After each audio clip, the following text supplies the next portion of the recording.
Api di Bukit Menoreh. Cerita, Esa Mintarja. Audiobook, novel silat. Bab 456. Sabung Sari menarik nafas dalam-dalam. Ia sempat melihat pertempuran yang membara di sekitarnya. Suara dentang senjata beradu, berbaur dengan teriakan-teriakan marah serta umpatan-umpatan kasar. Namun juga terdengar teriakan serta rintihan kesakitan. Nah, sekarang bersiaplah. Aku akan membunuhmu. Aku sudah siap, Ki Setrapuguh. Kau akan membunuh aku, atau aku akan membunuhmu. Ki Setrapuguh itu tertawa lagi. Katanya, jangan begitu Kisanak. Jangan pernah sedikit pun berharap untuk dapat memenangkan pertempuran melawan aku. Aku mempunyai ilmu yang tidak terbatas. Mungkin jika aku sempat bertemu dengan Ki Lurah Agung Sedayu, aku akan mendapat kepuasan tertinggi selama aku berpetualang dalam dunia olah kanuragan. Aku akan dapat membunuh setelah aku benar-benar bertempur dengan mengerahkan ilmuku sampai tuntas. Tetapi selain Ki Lurah Agung Sedayu, agaknya tidak ada orang yang dapat memberikan kepuasan kepadaku. Sabung Sari menarik nafas dalam-dalam. Katanya, betapapun tinggi ilmumu, tetapi kau harus tahu bahwa aku akan bertempur melawanmu, Ki Setrapuguh. Baik. Baik. Kita akan mulai. Aku tidak akan membuat seseorang yang sebentar lagi akan mati harus mengalami perasaan kecewa sekali. Sabung Sari pun bergeser selangkah surut. Orang berjanggut putih itu pun kemudian menarik sebilah keris yang besar, melampaui ukuran keris kebanyakan. Keris ini keris pusaka, Kisanak. Keris ini sudah pernah menghisap darah lebih dari 100 orang berilmu tinggi. Di pertempuran ini aku berharap dapat menambah jumlah orang berilmu tinggi yang mati oleh kerisku ini. Sementara itu, orang kebanyakan yang tidak aku hitung sebagai orang berilmu tinggi, jumlahnya tidak terhitung lagi. Di pertempuran ini, setelah aku membunuhmu, sedikitnya aku harus membunuh 50 orang hari ini. Mungkin di medan pertempuran yang lain, besok aku masih mendapat kesempatan untuk bertemu lagi dengan orang berilmu tinggi dan 50 pengawal kebanyakan. Jadi kau sudah cukup banyak membunuh orang, Ki Setrapuguh. Cukuplah untuk sekedar berbangga diri. Bahkan Ki Macan Ambal yang namanya ditakuti oleh banyak orang itu pun darahnya telah dihisap oleh kerisku ini. Ki Setrapuguh. Jika benar kau berilmu sangat tinggi, kenapa kau bersedia merunduk dan menjadi pengikut Ki Sabalintang? Pertanyaan yang sangat bagus, Kisanak. Sabung Sari mengerutkan dahinya. Terdengar tidak terlalu jauh teriakan ngeri seorang yang tertembus ujung tombak. Tetapi Sabung Sari tidak menggeser perhatiannya dari orang yang menyebut namanya Ki Setrapuguh itu. Menurut tanggapan Sabung Sari, Ki Setrapuguh memang seorang yang berilmu tinggi. Kisanak, berkata orang itu. Ki Sabalintang adalah orang yang paling dungu yang pernah aku kenal. Karena itu, aku senang bekerja sama dengan orang itu. Ia tidak tahu apa sebenarnya yang diinginkannya sendiri. Sedangkan aku sadar, apa yang akan aku capai. Apa yang akan kau capai? Bertanya Sabung Sari. Orang itu tertawa. Katanya, apakah kau sengaja memperpanjang pembicaraan ini untuk mengulur waktu, sehingga kau mendapat kesempatan mendapat bantuan? Tetapi Sabung Sari pun tertawa pula sambil menjawab. Siapa yang akan sempat membantu aku dalam pertempuran seperti ini? Ki Setrapuguh justru berhenti tertawa. Sabung Sari benar-benar tidak merasa gentar. Bahkan orang itu masih dapat tertawa pula. Karena itu, maka Ki Setrapuguh itu mulai menggerakkan kerisnya sambil berkata, kita sudah cukup lama berbicara. Bersiaplah. Sabung Sari justru bergeser surut. Tetapi pedangnya pun telah teracu. Ki Setrapuguh menjulurkan kerisnya sambil berkata, apakah kau tidak mempunyai senjata yang lebih baik? Tidak, jawab Sabung Sari. Tetapi dengan senjata yang jelek ini aku dapat menyelesaikan musuh-musuhku yang paling ganas sekalipun. Aku tidak tahu sudah berapa orang berilmu tinggi yang terbunuh oleh pedangku ini. Tentu lebih dari 100, jika kerismu saja sudah membunuh 100 orang berilmu tinggi. Setan kau, geram Ki Setrapuguh. Apapun sebutan yang kau berikan, aku tidak berkeberatan. Tetapi Sabung Sari terkejut. Tiba-tiba saja Ki Setrapuguh itu meloncat sambil mengayunkan kerisnya. Hampir saja keris itu menggores dadanya. Namun Sabung Sari sempat bergeser surut. Bahkan tiba-tiba pula pedangnya telah terjulur ke arah perut Ki Setrapuguh. Ternyata Kisetrapugu juga terkejut. Karena itu, Kisetrapugu harus meloncat untuk menghindari ujung pedang itu. Demikianlah, keduanya pun segera terlibat dalam pertempuran yang sengit. Senjata mereka pun berputaran dengan cepat. Keduanya saling menyerang dan saling menghindar. Gelagah Putih yang bertempur tidak terlalu jauh dari Sabung Sari sempat melihat bahwa Sabung Sari agaknya telah mendapat lawan seorang yang berilmu tinggi. Sementara Gelagah Putih bertempur melawan 4 orang, yang menurut Gelagah Putih mereka adalah bekas prajurit yang bergabung dengan pasukan Ki Sabalintang. Ternyata bahwa 4 orang itu harus memeras kemampuan mereka menghadapi Gelagah Putih yang bertempur dengan pedang di tangannya. Namun bagaimanapun juga ke-4 orang itu menghentakkan kemampuan mereka, tetapi mereka tidak mampu menundukkan Gelagah Putih yang bertempur dengan cepatnya. Sambil berloncatan Gelagah Putih memutar pedangnya. Kemudian mengayunkannya dengan cepat. Namun sejenak kemudian pedangnya itu telah mematuk dengan derasnya. Ke-4 orang lawannya semakin lama justru semakin mengalami kesulitan. Tetapi mereka telah mengerahkan segenap kemampuan mereka untuk mengurung Gelagah Putih dalam sebuah putaran yang rapat. Sambil berloncatan, Gelagah Putih itu pun sempat bertanya. Apakah kalian bekas prajurit? Aku melihat keseragaman tatanan gerak kalian. Senjata kalian dan kepatuhan kalian pada kerja sama yang mapan. Ternyata matamulah yang juling, jawab salah seorang dari mereka. Kami sama sekali bukan bekas prajurit.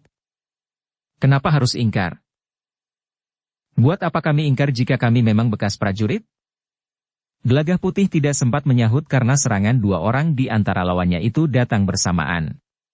Namun ketika orang ketiga mencoba memotong geraknya, dengan tangkas Gelagah Putih menangkis sambil berputar, tiba-tiba saja ujung pedangnya telah menyambar orang keempat yang justru sedang menunggu kesempatan menyerang. Orang itu terkejut.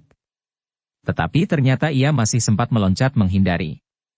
Namun demikian, sebuah goresan tipis telah menyentuh lengannya, orang yang tergores lengannya itu menggeram marah. Sementara Gelagah Putih telah berloncatan menghindari serangan-serangan berikutnya. Di sekitarnya, pertempuran pun menjadi semakin sengit. Beberapa orang telah menitikkan darah. Sementara matahari telah menjadi semakin tinggi menggapai puncak langit. Di medan yang lain, pertempuran menjadi semakin seru pula.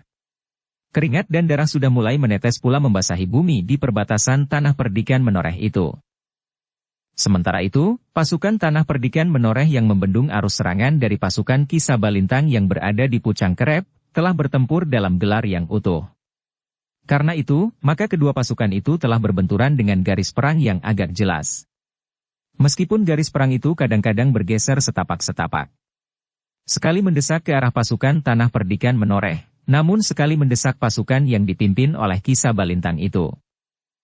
Meskipun matahari kemudian sudah mencapai puncak langit, namun masih belum tampak pasukan yang manakah yang akan memenangkan pertempuran itu. Kedua pasukan itu saling mendesak. Para prajurit dan pasukan Tanah Perdikan Menoreh harus mengerahkan kemampuan mereka untuk mempertahankan diri. Ternyata pasukan yang dipimpin oleh Ki Sabalintang itu jumlahnya lebih banyak dari pasukan gabungan Tanah Perdikan Menoreh. Hanya karena kemampuan dan pengalaman mereka yang tinggi sajalah mereka masih tetap dapat bertahan. Di induk pasukannya, Ki Sabalintang yang memegang pimpinan tertinggi telah meneriakkan beberapa aba-aba untuk menghentakkan pasukannya mendesak pasukan Tanah Perdikan Menoreh. Namun usaha mereka menjadi sia-sia. 2 orang senapati pengapit yang bertempur di sebelah-menyebelah Ki Sabalintang, tidak mampu memecahkan pertahanan di induk pasukan Tanah Perdikan Menoreh yang dipimpin langsung oleh Agung Sedayu. Di induk pasukan itu Agung Sedayu berusaha untuk menahan Ki Sabalintang yang bertempur sambil mengayun-ayunkan tongkat baja putihnya. Sementara itu 2 orang senapati pengapit Ki Sabalintang itu tertahan oleh para pengawal Agung Sedayu dari pasukan khusus yang berada di bawah pimpinannya. Dalam pada itu, Agung Sedayu yang bertempur melawan Ki Sabalintang yang dibantu oleh 2 orang pengawal khususnya, masih berlangsung dengan sengitnya. Dengan mengandalkan jumlah yang lebih banyak, Ki Sabalintang berusaha untuk segera memecah pertahanan pasukan Tanah Perdikan Menoreh. Tetapi ujung-ujung sayap pasukan Tanah Perdikan Menoreh semakin lama justru semakin mendesak pasukan lawan. Ternyata di sayap kiri pasukan Tanah Perdikan Menoreh, telah bertempur di antara para prajurit dan para pengawal, Ki Wijil yang berilmu tinggi. Sedangkan Nyi Wijil berada di ujung sayap kanan. Di induk pasukan, Agung Sedayu ternyata harus meningkatkan ilmunya untuk mengatasi ketiga orang lawannya. Tongkat baja putih di tangan Ki Sabalintang terayun-ayun mengerikan, sementara kedua orang pengawalnya yang juga berilmu tinggi itu pun mampu bergerak dengan cepatnya. Untuk mengatasi serangan-serangan mereka yang datang beruntun itulah, maka cambuk Agung Sedayu berputar semakin cepat. Sekali-kali cambuk itu meledak dengan kerasnya, sehingga bukit-bukit pun bagaikan berguncang. Tetapi Ki Sabalintang sendiri tahu, bahwa jika cambuk Agung Sedayu itu meledak-ledak, Agung Sedayu masih belum sampai pada puncak ilmu cambuknya. Tetapi ledakan cambuk itu ternyata pengaruhnya besar sekali pada pengikutnya. Bahkan bagi seluruh medan pertempuran itu. Setiap kali cambuk Agung Sedayu itu meledak, maka jantung para pengikut Ki Sabalintang itu bagaikan bergetar di dalam dada mereka. Sementara itu, Ki Wijil di sayap kiri dan Nyi Wijil di sayap kanan telah menggetarkan lawan-lawan mereka. Ketika panas matahari terasa semakin menyengat, Ki Wijil dan Nyi Wijil pun telah meningkatkan kemampuan mereka. Orang-orang yang kebetulan menghadapi mereka telah tersingkir dari arena. Meskipun keduanya bukan pembunuh yang tidak berjantung, tetapi dalam pertempuran yang sengit, senjata mereka telah merenggut nyawa. Pertempuran itu pun semakin lama menjadi semakin sengit. Keseimbangan pun mulai berubah. Pasukan Tanah Perdikan yang jumlahnya lebih sedikit, semakin lama mereka justru mampu semakin mendesak lawan. Jumlah lawan yang semula lebih banyak itu ternyata menjadi semakin susut. Meskipun para prajurit dan pengawal Tanah Perdikan ada juga yang tidak lagi mampu bertempur oleh luka di tubuh mereka, bahkan ada juga di antara mereka yang gugur, namun pasukan lawan mereka ternyata lebih cepat menyusut. Karena itulah, maka perlahan-lahan pasukan yang dipimpin langsung Ki Sabalintang itu bergeser mundur. Semakin lama semakin jauh dari garis benturan kedua kekuatan itu. Meskipun demikian pertempuran itu masih berlangsung terus. Meskipun pasukan Ki Sabalintang terdesak mundur, namun mereka masih tetap tidak meninggalkan medan pertempuran. Berbeda dengan pasukan yang dipimpin oleh Agung Sedayu itu. Pasukan yang berada di sisi utara, ternyata menghadapi lawan yang sangat berat. Pasukan yang dipimpin oleh Ki Simasikara itu memang dipersiapkan untuk menusuk Tanah Perdikan sampai ke Padukuhan Induk. Karena itu, maka kekuatan mereka pun cukup meyakinkan. Meskipun demikian, ketika matahari sudah mulai turun, pasukan yang dipimpin oleh Ki Simasikara masih belum mampu memecahkan pertahanan pasukan Tanah Perdikan Menoreh. Seandainya mereka berhasil memecahkan pertahanan Tanah Perdikan Menoreh, mereka tidak akan sempat bergerak sampai ke Padukuhan Induk. Dalam pada itu, Ki Jayaraga, Sayoga dan Empu Wisanata yang diterjunkan di medan pertempuran, telah bertempur bersama para prajurit dan pengawal Tanah Perdikan. Ternyata mereka telah menghadapi lawan yang bertempur dalam kelompok-kelompok kecil. Ki Jayaraga ternyata harus berhadapan dengan dua orang berilmu tinggi. Dua orang berilmu tinggi, namun masing-masing merasa bahwa mereka tidak akan mampu menghadapi Ki Jayaraga seorang diri. Berdua mereka menduga bahwa mereka akan dapat menyelesaikan Ki Jayaraga dalam waktu singkat. Namun ternyata bahwa mereka telah membentur kemampuan Ki Jayaraga yang sangat tinggi, sehingga setelah bertempur beberapa lama, mereka masih belum dapat mengalahkannya. Sementara itu, Sayoga yang bertempur di antara para pengawal, telah melihat seorang bertubuh tinggi agak kekurus-kurusan yang bertempur dengan garangnya. Seorang pengawal yang lengah telah terlempar dari arena pertempuran dengan luka di pundaknya. Orang bertubuh tinggi itu meloncat memburunya. Namun ketika parang di tangannya terayun dengan derasnya ke arah ubun-ubun pengawal yang sudah tidak berdaya untuk melawan itu, ia menjadi terkejut sekali. Parangnya tiba-tiba saja telah membentur sebilah pedang. Ketika pedang itu berputar, parang itu terasa bagaikan terhisap. Hampir saja parang itu terlepas dari tangannya. Orang itu meloncat mundur. Dilihatnya seorang anak muda berdiri di hadapannya. "Siapa kau?" geram orang itu. "Namaku Sayoga," jawab anak muda yang telah membentur parang orang bertubuh tinggi kekurus-kurusan itu. "Kenapa kau campuri urusanku dengan orang itu?" "Heh, kau aneh," jawab Sayoga.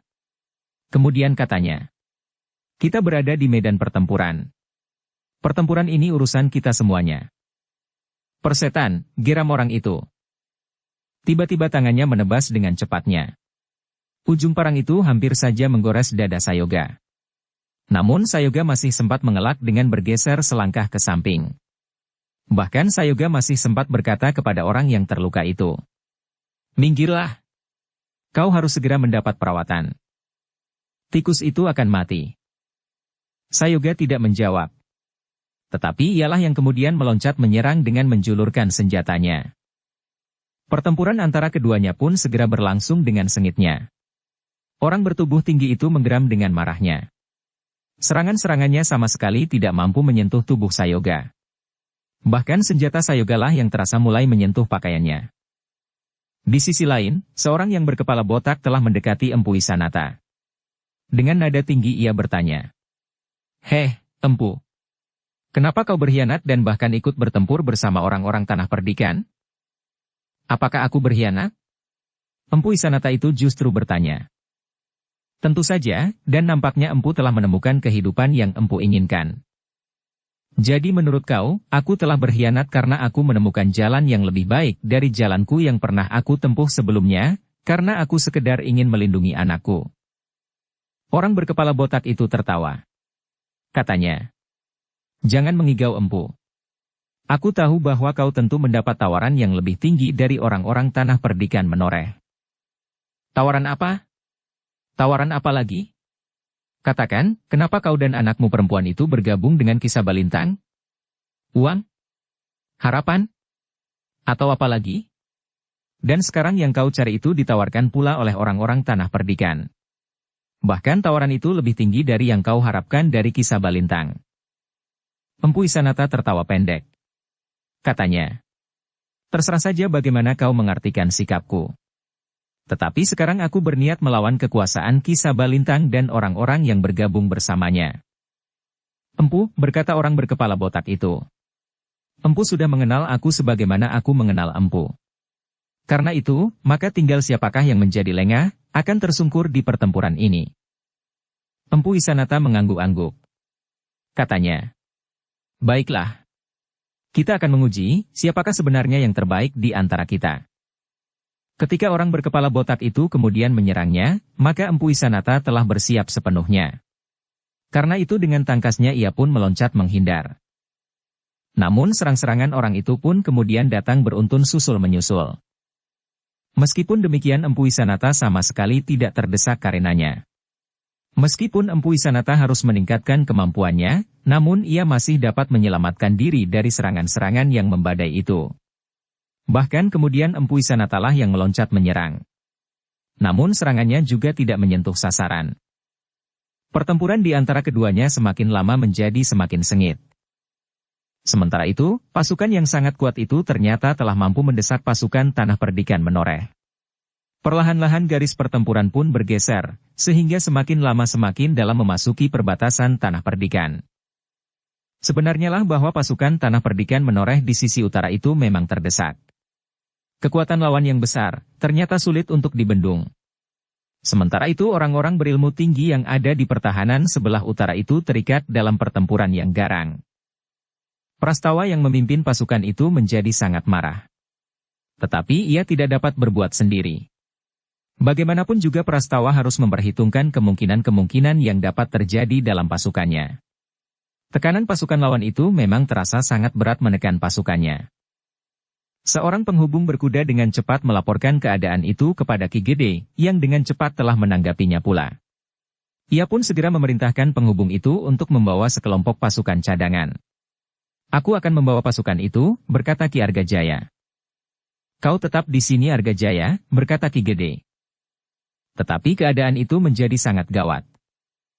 Ki Gede termangu-mangu sejenak. Ki Argajaya sudah terlalu lama tidak terlibat dalam kegiatan apapun, termasuk kegiatan para pengawal. Karena itu, tentu ada kecanggungan apabila ia langsung terjun ke medan yang garang. Namun Ki Argajaya itu pun berkata selanjutnya. Aku akan sangat berhati-hati, Kakang. Aku ingin melihat-lihat saja apa yang terjadi di medan. Sudah lama sekali aku tidak melihat medan pertempuran. Ki Gede memang tidak dapat mencegahnya. Karena itu, maka katanya. Berhati-hatilah. Kau tidak perlu terjun langsung di medan pertempuran itu. Yang kita lakukan hari ini adalah sekedar bertahan, agar pasukan kita tidak pecah. Jika perlu, tarik pasukan itu perlahan-lahan. Perintahkan para pengawal yang berjaga-jaga di padukuhan terdekat untuk bergabung. Kita harus bertahan sampai malam turun. Sejenak kemudian, sekelompok pasukan berkuda telah mendahului ke medan di sisi utara di bawah pimpinan langsung Ki Argajaya. Sementara itu kelompok pasukan cadangan di padukuhan terdekat untuk sementara akan ditarik ke medan. Di padukuhan terdekat, pasukan berkuda itu telah meninggalkan kuda-kuda mereka. Dua kelompok pasukan cadangan dari dua padukuhan telah diperintahkan untuk turun ke medan. Jumlah mereka memang tidak terlalu banyak. Tetapi bersama sekelompok pasukan berkuda, kekuatan mereka akan dapat mempengaruhi medan. Pasukan yang segar yang dipimpin oleh Ki Argajaya itu langsung turun di induk pasukan. Dengan kekuatan baru, mereka menghentak kekuatan lawan. Prastawa yang mulai gelisah, terkejut melihat kehadiran ayahnya. Dengan serta-merta ia pun bertanya, "Kenapa ayah turun ke medan?" "Aku hanya akan melihat-lihat saja, Prastawa. Sudah terlalu lama aku terpisah dari suasana seperti ini. Medan ini terlalu garang, ayah." Ki Argajaya tersenyum. Katanya, "Aku akan berhati-hati, Prastawa. Tetapi seperti yang aku katakan, aku hanya sekedar melihat-lihat." Keduanya tidak sempat berbicara terlalu panjang. Pertempuran masih berlangsung dengan sengitnya. 5 orang pengawal pilihan yang bersama-sama Prastawa bertempur di induk pasukan itu, masih berusaha membatasi ruang gerak Ki Simasikara. Namun para pengawal Ki Simasikara tidak membiarkan mereka, sehingga pertempuran pun menjadi semakin garang. Beberapa orang pengawal yang sempat membebaskan diri, berusaha membantu kelima orang pengawal pilihan yang mengalami kesulitan itu, namun kedatangan kelompok-kelompok pengawal yang baru, termasuk pasukan pengawal berkuda itu, benar-benar telah mengguncang medan, terutama di induk pasukan. Dengan cepat mereka mendesak induk pasukan lawan itu. Ki Simasikara yang menjadi sangat marah, tiba-tiba terkejut melihat seorang yang baru saja dilihatnya hadir di medan. "Ayah," desis Prastawa. Tetapi Ki Argajaya tidak menghiraukannya. Sejenak kemudian, ia pun telah berhadapan dengan Ki Simasikara. Ki Simasikara tidak bertanya apapun juga. Dengan garangnya Ki Simasikara langsung menyerang Ki Argajaya. Ternyata Ki Argajaya tidak berubah. Ia masih tetap tangkas. Dengan cepat ia mengelak dan bahkan membalas menyerang. Prastawa tidak membiarkan ayahnya bertempur sendiri menghadapi Ki Simasikara, yang semula dihadapinya dengan sebuah kelompok kecil para pengawal pilihan. Karena itu, maka Prastawa pun telah melibatkan diri pula dalam pertempuran itu. Ternyata guncangan yang terjadi di induk pasukan itu, telah merambat sampai ke ujung-ujung sayap. Ketika induk pasukan yang dipimpin Ki Simasikara itu tertahan, maka medan itu pun tidak bergeser lagi. Pasukan yang menyerang Tanah Perdikan itu tidak lagi mendesak pasukan Tanah Perdikan semakin dalam. Dalam pada itu, pertempuran di sisi selatan menjadi semakin liar. Tetapi perlahan-lahan pasukan Tanah Perdikan menoreh mampu menguasai medan. Gelagah Putih tidak lagi mampu dibendung. Beberapa orang yang bertempur melawannya tidak mampu membatasi geraknya. 4 orang lawannya benar-benar mengalami kesulitan. Seorang demi seorang, mereka telah terlempar dari lingkungan pertempuran. Dengan demikian, Gelagah Putih pun segera memasuki putaran pertempuran yang lain pula. Namun tidak seorang pun yang mampu menahan Gelagah Putih. Dalam pada itu, Ki Surapanggah yang bertempur melawan Ki Pringgareja masih berlangsung dengan sengitnya. Ternyata keduanya adalah prajurit-prajurit pilihan. Masing-masing telah meningkatkan kemampuan mereka sampai ke puncak. Namun masih belum nampak tanda-tanda siapakah yang akan memenangkan pertempuran itu. Meskipun demikian, keduanya masih tetap memperhatikan pertempuran di sekitarnya. Beberapa kali terdengar teriakan-teriakan yang merupakan isyarat dari para pemimpin kelompok. Isyarat-isyarat sandi yang hanya diketahui oleh pihak masing-masing. Ketika matahari mulai turun, pasukan yang dipimpin oleh Ki Pringgareja itu menjadi semakin sulit. Beberapa orang telah terkapar tidak berdaya, sementara yang lain harus bertarung habis-habisan. Sebagian lagi, dengan darah yang mengucur dari luka, terpaksa masih harus bertempur terus untuk mempertahankan nyawa mereka. Ki Pringgareja tidak dapat mengingkari kenyataan itu. Karena itu, ia harus mengambil langkah tertentu agar orang-orangnya tidak dibantai sampai habis oleh orang-orang Tanah Perdikan. Dalam pertempuran yang liar dan garang itu, setiap orang tidak lagi mampu mengendalikan dirinya. Karena itu, maka yang terdengar kemudian adalah satu isyarat yang diteriakan oleh Ki Pringgareja. Seperti isyarat-isyarat yang pernah menggetarkan udara di atas medan, tidak seorang pun di antara orang-orang Tanah Perdikan yang tahu arti dari isyarat itu. Sebenarnya bahwa Ki Pringgareja telah mengambil keputusan untuk menarik pasukannya. Isyarat-isyarat dari setiap pemimpin kelompok telah memantapkan keputusan Ki Pringgareja itu. Demikianlah, pertempuran di sisi selatan itu rasa-rasanya menjadi goyah. Gerakan-gerakan yang aneh telah dilakukan oleh orang-orang dalam pasukan yang dipimpin oleh Ki Pringgareja itu. Namun sejenak kemudian, orang-orang itu pun telah bergerak serentak meninggalkan medan. Mereka melarikan diri berpencaran dalam kelompok-kelompok kecil. Namun kelompok-kelompok itu kadang-kadang telah berbaur dan berpencar lagi. Ki Surapangga telah memerintahkan kepada semua orang di dalam pasukannya untuk tidak mengejar lawannya. Mereka sangat licik, berkata Ki Surapangga. Kita akan dapat terjebak. Melihat cara mereka menarik diri, maka agaknya mereka mempunyai perangkap yang di luar dugaan kita. Sabung Sari ternyata juga tidak mengejar lawannya yang melarikan diri dan berbaur dengan orang-orang lain di dalam pasukan yang dipimpin oleh Ki Pringgareja itu. Ki Surapangga pun kemudian telah memanggil semua pemimpin kelompok untuk mendapatkan penjelasannya. Para pemimpin kelompok harus memberikan penjelasan, sehingga meredakan kekecewaan kelompok mereka yang ingin mengejar dan menghancurkan lawan mereka sampai lumat. Kita selamatkan kawan-kawan kita yang masih mungkin diselamatkan, berkata Ki Surapangga. Yang lain, membawa kawan-kawan kita yang gugur di pertempuran. Bagaimana dengan lawan-lawan kita? Bertanya seorang pemimpin kelompok. Yang masih hidup akan kita bawa. Kita akan berusaha untuk menolong mereka. Para pemimpin kelompok itu pun kemudian telah memerintahkan anak buahnya untuk mengelilingi medan. Mereka sejauh mungkin mencari kawan-kawan mereka yang tidak berkumpul kembali ke dalam kelompoknya. Baik yang gugur, lebih-lebih lagi yang masih hidup, yang harus dengan cepat mendapat pertolongan. Para tabib dan mereka yang memiliki pengetahuan pengobatan pun telah dikerahkan untuk membantu merawat orang-orang yang terluka. Sementara itu, para penghubung telah menyampaikan laporan kepada Ki Gede, bahwa pasukan di sisi selatan telah berhasil mengusir pasukan yang menyerang Tanah Perdikan itu. Sedangkan yang lain telah menghubungi tempat persediaan minuman dan makanan, untuk mengirimkan terutama minuman ke Medan. Bersamaan dengan kedatangan penghubung dari sisi selatan yang melaporkan keberhasilan pasukan Tanah Perdikan menoreh, maka seorang penghubung dari sisi utara pun telah menghadap pula. Bagaimana keadaan pasukan Prastawa? Bertanya Ki Gede dengan wajah tegang. Pasukan Tanah Perdikan menoreh telah berhasil menahan gerak maju pasukan yang datang menyerang itu, Ki Gede. Apakah keadaan menjadi lebih baik? Setidak-tidaknya pasukan kita tidak bergeser mundur lebih jauh lagi. Apakah pasukan itu dapat bertahan sampai senja? Nampaknya demikian, Ki Gede. Kami akan melaporkan setiap perkembangan berikutnya. Ki Gede menarik nafas dalam-dalam.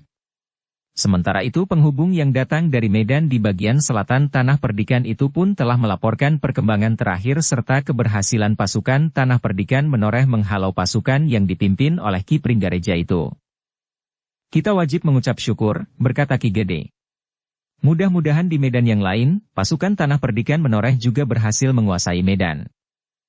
Sebenarnya lah pertempuran yang terjadi untuk menahan pasukan yang dipimpin langsung oleh Ki Sabalintang, telah berhasil mendesak pasukan penyerang itu. Agung Sedayu membawa pasukannya perlahan-lahan bergerak maju. Semakin lama semakin jauh. Meskipun demikian, Ki Sabalintang masih tetap berusaha dengan mengerahkan segala kekuatan yang mungkin ditumpahkan dalam pertempuran itu. Sedangkan pertempuran di medan yang berada di batas utara Tanah Perdikan itu masih sangat menegangkan. Kedatangan beberapa kelompok pasukan pengawal cadangan serta pasukan pengawal berkuda, memang dapat menahan gerak maju pasukan yang dipimpin oleh Ki Simasikara. Namun pasukan Tanah Perdikan itu masih belum mampu mendesak kembali pasukan lawan yang telah berada agak jauh di belakang perbatasan. Namun dalam pada itu, matahari pun semakin lama menjadi semakin rendah. Kedua belah pihak yang bertempur rasa-rasanya sudah kehabisan tenaga. Karena itu, ketika langit menjadi muram, maka terdengar isyarat dari pasukan Tanah Perdikan menoreh untuk menghentikan pertempuran. Di sisi utara, suara bende pun terdengar berkumandang menggetarkan udara menjelang senja. Meskipun demikian, pasukan Tanah Perdikan itu tidak dengan serta-merta meninggalkan medan. Mereka tidak sedang menarik pasukannya karena tekanan kekuatan lawan. Tetapi menjelang senja, maka pertempuran memang harus dihentikan. Ternyata bahwa orang-orang yang berada di dalam pasukan yang dipimpin oleh Ki Simasikara itu pun telah menjadi letih pula. Kisimasikara sendiri rasa-rasanya telah kehabisan tenaga untuk bertempur melawan Ki Argajaya, yang bertempur bersama-sama dengan Prastawa dalam kelompok pengawalnya. Dalam pada itu, Ki Jayaraga, Sayoga dan Empu Wisanata pun harus menghentikan pertempuran mereka pula. Meskipun mereka masih sanggup untuk bertempur sehari semalam, tetapi mereka harus mematuhi isyarat yang diberikan oleh pemimpin mereka, sehingga mereka pun harus menghentikan pertempuran. Dalam pada itu, senja pun telah menyelimuti seluruh tanah perdikan menoreh. Langit pun menjadi buram. Sisa-sisa cahaya matahari masih nampak tersangkut di bibir mega yang bergerak dihembus angin laut dari selatan. Para prajurit dan pengawal tanah perdikan menoreh telah mundur dari medan pertempuran. Agung Sedayu telah memerintahkan pasukannya untuk beristirahat. Hanya beberapa orang dari pasukan cadangan yang berada di padukuhan-padukuhan untuk mengumpulkan orang-orang yang terluka dan gugur di medan pertempuran. Agung Sedayu telah memerintahkan setiap pemimpin kelompok untuk memberikan laporan tentang anggota kelompoknya. Yang terluka, yang gugur dan yang hilang. Di sisi utara, pertempuran telah berhenti. Ternyata Kisimasikara telah membawa pasukannya mundur ke perkemahan yang telah dipersiapkan dekat perbatasan. Mereka tidak perlu kembali ke dekat tempuran yang terlalu jauh dari medan. Dalam pada itu, Prastawa pun telah memerintahkan berkumpul semua pemimpin kelompok, mereka yang memimpin sayap-sayap pasukan yang maju ke medan dalam gelar yang utuh, serta mereka yang dianggap penting. Kita akan menilai apa yang telah terjadi di medan hari ini, berkata Prastawa. Para pemimpin kelompok serta orang-orang terpenting dalam pasukan tanah perdikan yang dipimpin oleh Prastawa itu masih nampak letih. Keringat masih membasahi pakaian mereka. Bahkan mereka yang tubuhnya tergores senjata, baru sempat memampatkan darahnya, tetapi mereka masih belum sempat mengobati lukanya. Kita tuntaskan tugas kita hari ini. Baru kita akan beristirahat sepuasnya malam ini sampai menjelang fajar, berkata Prastawa. Para pemimpin yang diantaranya jauh lebih tua daripadanya, ternyata tunduk kepada perintahnya, sebagaimana tatanan dalam lingkungan keprajuritan. Ki Argajaya yang datang ke medan membawa beberapa kelompok pasukan cadangan, telah hadir pula dalam pertemuan itu. Dalam pertemuan itu Prastawa telah menguraikan kelemahan-kelemahan yang terdapat di dalam pasukannya, sehingga pasukannya harus bergeser mundur beberapa puluh patok di belakang perbatasan. Untunglah bahwa bantuan datang pada waktunya, sehingga pasukan kita tidak terpecah bercerai-cerai, sehingga pasukan lawan tidak sempat menggapai padukuhan terdekat yang sudah tinggal beberapa ratus langkah saja dari medan. Dengan lantang Prastawa itu berkata, besok mereka akan datang lagi. Kita harus mampu bertahan dan bahkan mengusirnya. Aku berharap bahwa sayap-sayap pasukan kita yang akan turun dalam gelar yang utuh mampu menyusun gelar, karena tidak ada keterikatan di antara kelompok-kelompok yang tergabung dalam pasukan mereka. Menghadapi lawan yang kasar dan bahkan liar seperti yang dilakukan kelompok-kelompok di dalam pasukan lawan, kita harus mempergunakan cara yang khusus, sehingga kita tidak justru kehilangan pijakan. Tidak seorang pun yang menyahut. Tetapi beberapa orang pemimpin kelompok, yang diantaranya adalah para prajurit dari Ganjur dan pasukan khusus, agak kurang sependapat. Mereka sudah berusaha sebaik-baiknya. Tetapi lawan memang sangat kuat. Untunglah dalam pertemuan itu ada Ki Argajaya, yang kemudian melengkapi pendapat Prastawa. Aku menguatkan pendapat Prastawa yang memegang kendali pemimpin di medan ini, berkata Ki Argajaya. Namun kemudian ia pun berkata selanjutnya. Namun aku masih ingin melengkapi pendapatnya. Sebenarnya lah bahwa kita sudah melakukan upaya yang mungkin dapat kita jangkau. Tetapi jumlah lawan memang terlalu banyak. Di antara mereka adalah orang-orang yang sama sekali tidak mau tahu tentang tatanan dan apalagi unggah-ungguh pertempuran. Meskipun kita sedang berperang, namun kita harus mengikuti tatanan yang berlaku. Nah, lawan kita adalah orang-orang yang sama sekali tidak mengenal atau sama sekali tidak mau mengenal tatanan itu, sehingga kadang-kadang kita terkejut karenanya. Tetapi jika sekali lagi kita berhadapan dengan mereka, maka keadaannya tentu akan berbeda. Kita sudah mengenal mereka, dan kita pun akan mengenal apa yang harus kita lakukan. Para pemimpin yang hadir itu pun mengangguk-angguk. Ternyata Ki Argajaya seakan-akan sudah membetulkan sikap Prastawa yang masih muda itu. Prastawa sendiri mengangguk-angguk pula mendengarkan uraian ayahnya itu. Justru karena itu, maka suaranya pun mulai merendah. Kita akan bersiap menjelang fajar. Kita akan menyongsong lawan bersama pasukan cadangan yang sudah ada di dalam pasukan kita. Ki Argajaya pun menambahkannya. Mungkin lawan kita juga mulai menurunkan pasukan cadangannya. Peringatan itu ternyata penting. Ki Argajaya menghendaki setiap orang di dalam pasukan Tanah Perdikan itu harus meningkatkan kemampuan mereka sampai ke puncak. Namun dalam pada itu, seorang penghubung telah datang menemui Prastawa. Perintah dari Ki Gede, semua pimpinan pasukan dipanggil menghadap, termasuk Ki Argajaya. Dengan demikian, maka Prastawa pun telah meninggalkan pasukannya bersama Ki Argajaya. Sementara itu Prastawa telah memerintahkan beberapa orang untuk meneliti bekas medan yang telah bergeser itu. Mereka harus menemukan kawan-kawan mereka yang gugur dan terluka yang tertinggal di medan. Sejenak kemudian, Prastawa dan Ki Argajaya telah berpacu menuju ke padukuhan induk bersama beberapa orang pengawal. Ketika mereka sampai di rumah Ki Gede, Agung Sedayu dan Ki Surapangga juga telah berada di pendapa itu pula. Bersama-sama para pemimpin pasukan, Ki Gede dan Ki Argajaya menilai pertempuran dalam keseluruhan. Kami berterima kasih kepada Ki Surapangga dan pasukannya yang telah berhasil menghalau mereka di sore hari, berkata Ki Gede. Namun kemudian diteruskannya. Juga kepada Ki Lurah Agung Sedayu dan Prastawa, yang bertahan sampai senja turun. Dengan demikian, lawan-lawan kita pada hari ini tidak berhasil mengoyak pertahanan kita. Tekanan terberat dialami oleh pasukan kita yang bertahan di daerah utara Tanah Perdikan ini, berkata Ki Argajaya. Aku ingin mendengar laporannya langsung dari pimpinan pasukannya, berkata Ki Gede kemudian. Prastawa pun kemudian telah memberikan laporan sesuai dengan kenyataan yang dihadapinya di sisi utara. Karena itulah, maka Ki Gede pun telah memberikan perintah kepada pasukan cadangan untuk sebagian lagi diperbantukan di sisi utara. Jumlah pasukan yang ada di sisi utara memang harus ditambah. Pimpinan pasukan di sisi utara itu tentu melihat kelemahan itu. Aku yakin bahwa mereka akan menambah jumlah pasukan mereka untuk dapat memecahkan pertahanan di sisi utara itu. Pendapat itu sesuai dengan pendapat Ki Argajaya. Pasukan yang berada di sisi utara itu memang harus ditambah. Namun Agung Sedayu pun kemudian juga mengusulkan kepada Ki Gede untuk menambah pasukan di sisi selatan. Setelah mereka mendapatkan kemenangan di hari ini, mungkin pasukan lawan akan melepaskan dendamnya kepada pasukan yang dipimpin oleh Ki Surapangga itu. Aku akan memerintahkan pasukan cadangan di barak untuk berada di medan. Apakah termasuk pasukan cadangan dari Ganjur? Bertanya Ki Surapangga. Tidak. Kita masih tetap memperhitungkan kelompok-kelompok yang dapat saja disusupkan oleh Ki Sabalintang. Pembicaraan di rumah Ki Gede itu tidak berlangsung terlalu lama. Ki Gede menyadari bahwa mereka tentu sangat letih, sementara itu masih banyak yang harus mereka lakukan. Karena itu, setelah ditemukan beberapa kesepakatan, maka pertemuan pun segera diakhiri. Di medan perang, prajurit dan pengawal Tanah Perdikan Menoreh telah membagi tugas sebaik-baiknya.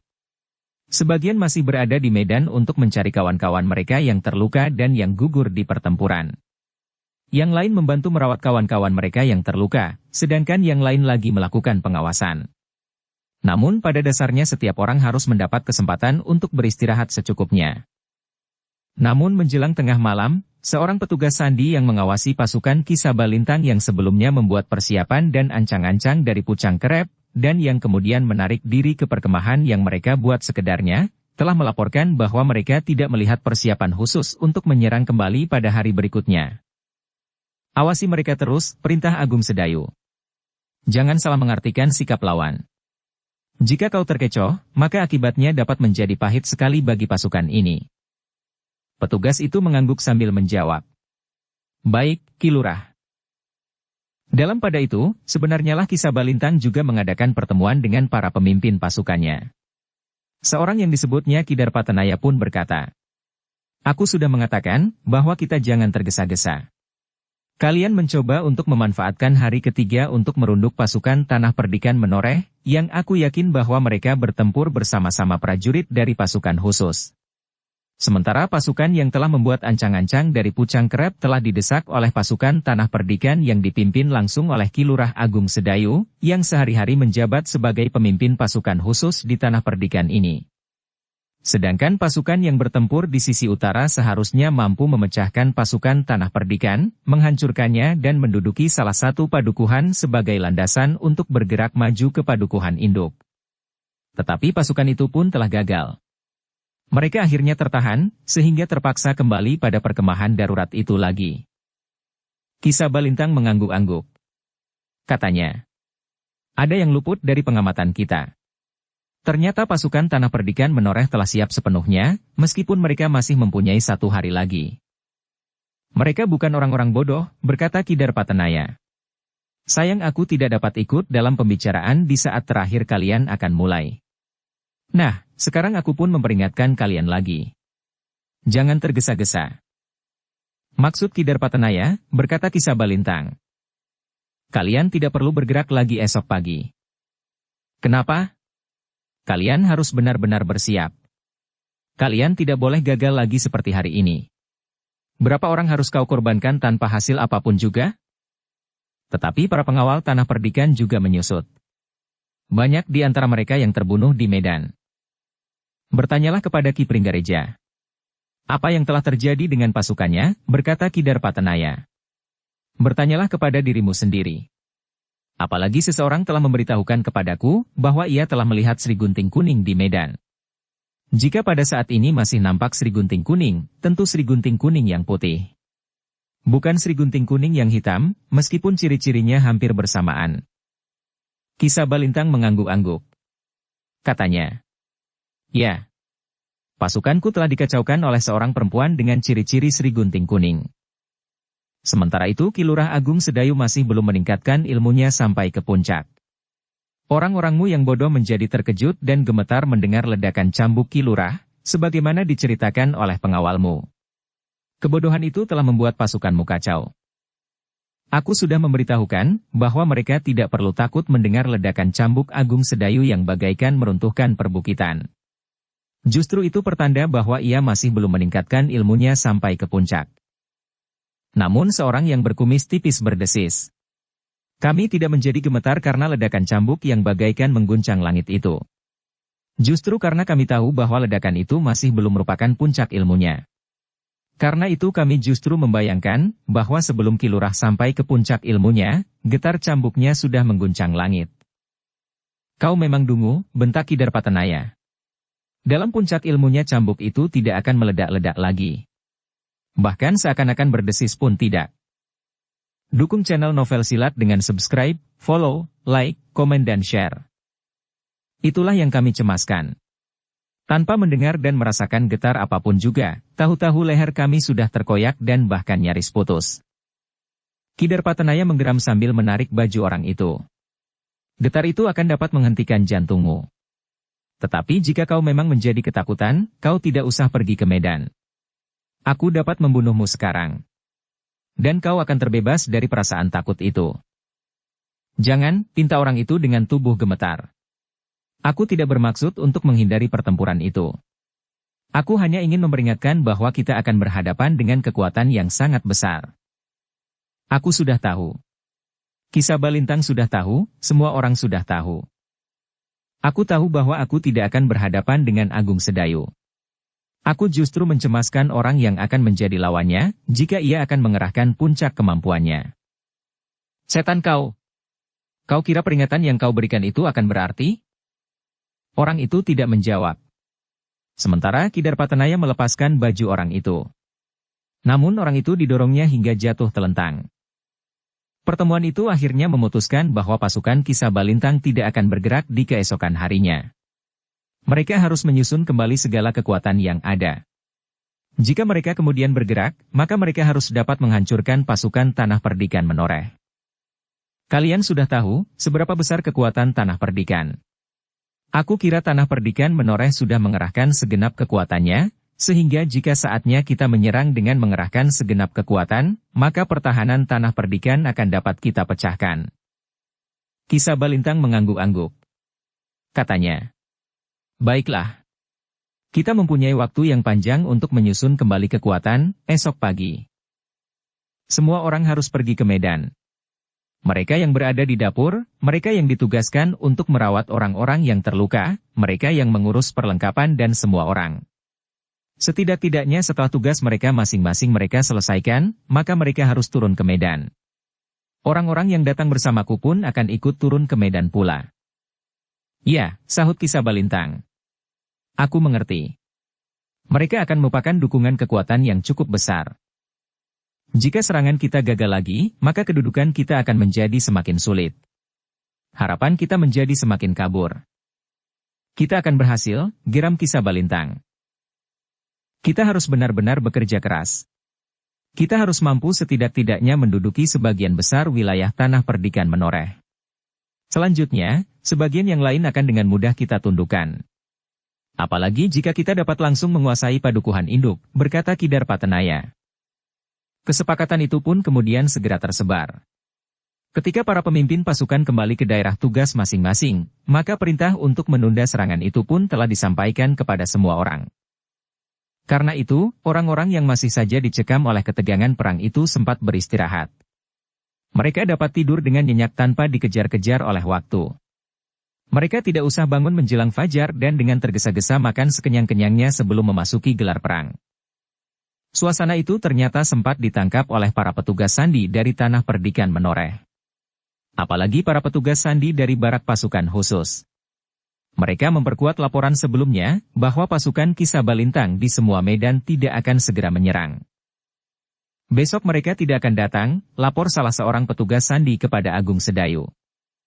Kau yakin? Bertanya Agung Sedayu. Aku yakin, jawab orang itu. Baiklah. Tetapi hal ini jangan disampaikan kepada para prajurit dan para pengawal. Biarlah mereka mempersiapkan diri. Jika ternyata serangan itu benar-benar tidak datang, mereka akan sempat beristirahat sehari semalam lagi. Petugas sandi itu mengangguk sambil menjawab. Iya, Ki Lurah. Sebenarnya lah para prajurit dan pengawal tanah perdikan yang dipimpin oleh Agung Sedayu itu tidak diberitahu bahwa lawan tidak mempersiapkan serangan pada keesokan harinya.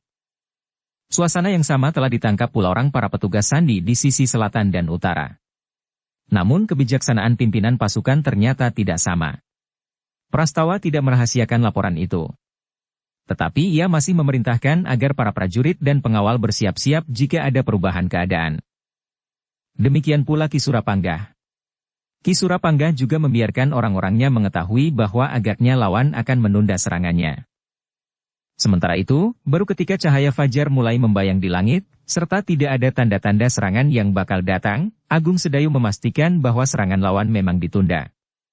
Karena itu, ia pun telah memanggil para pemimpin kelompok yang telah bersiap-siap untuk memasuki gelar. Namun ternyata Ki Surapanggah telah mengambil satu langkah yang mengejutkan.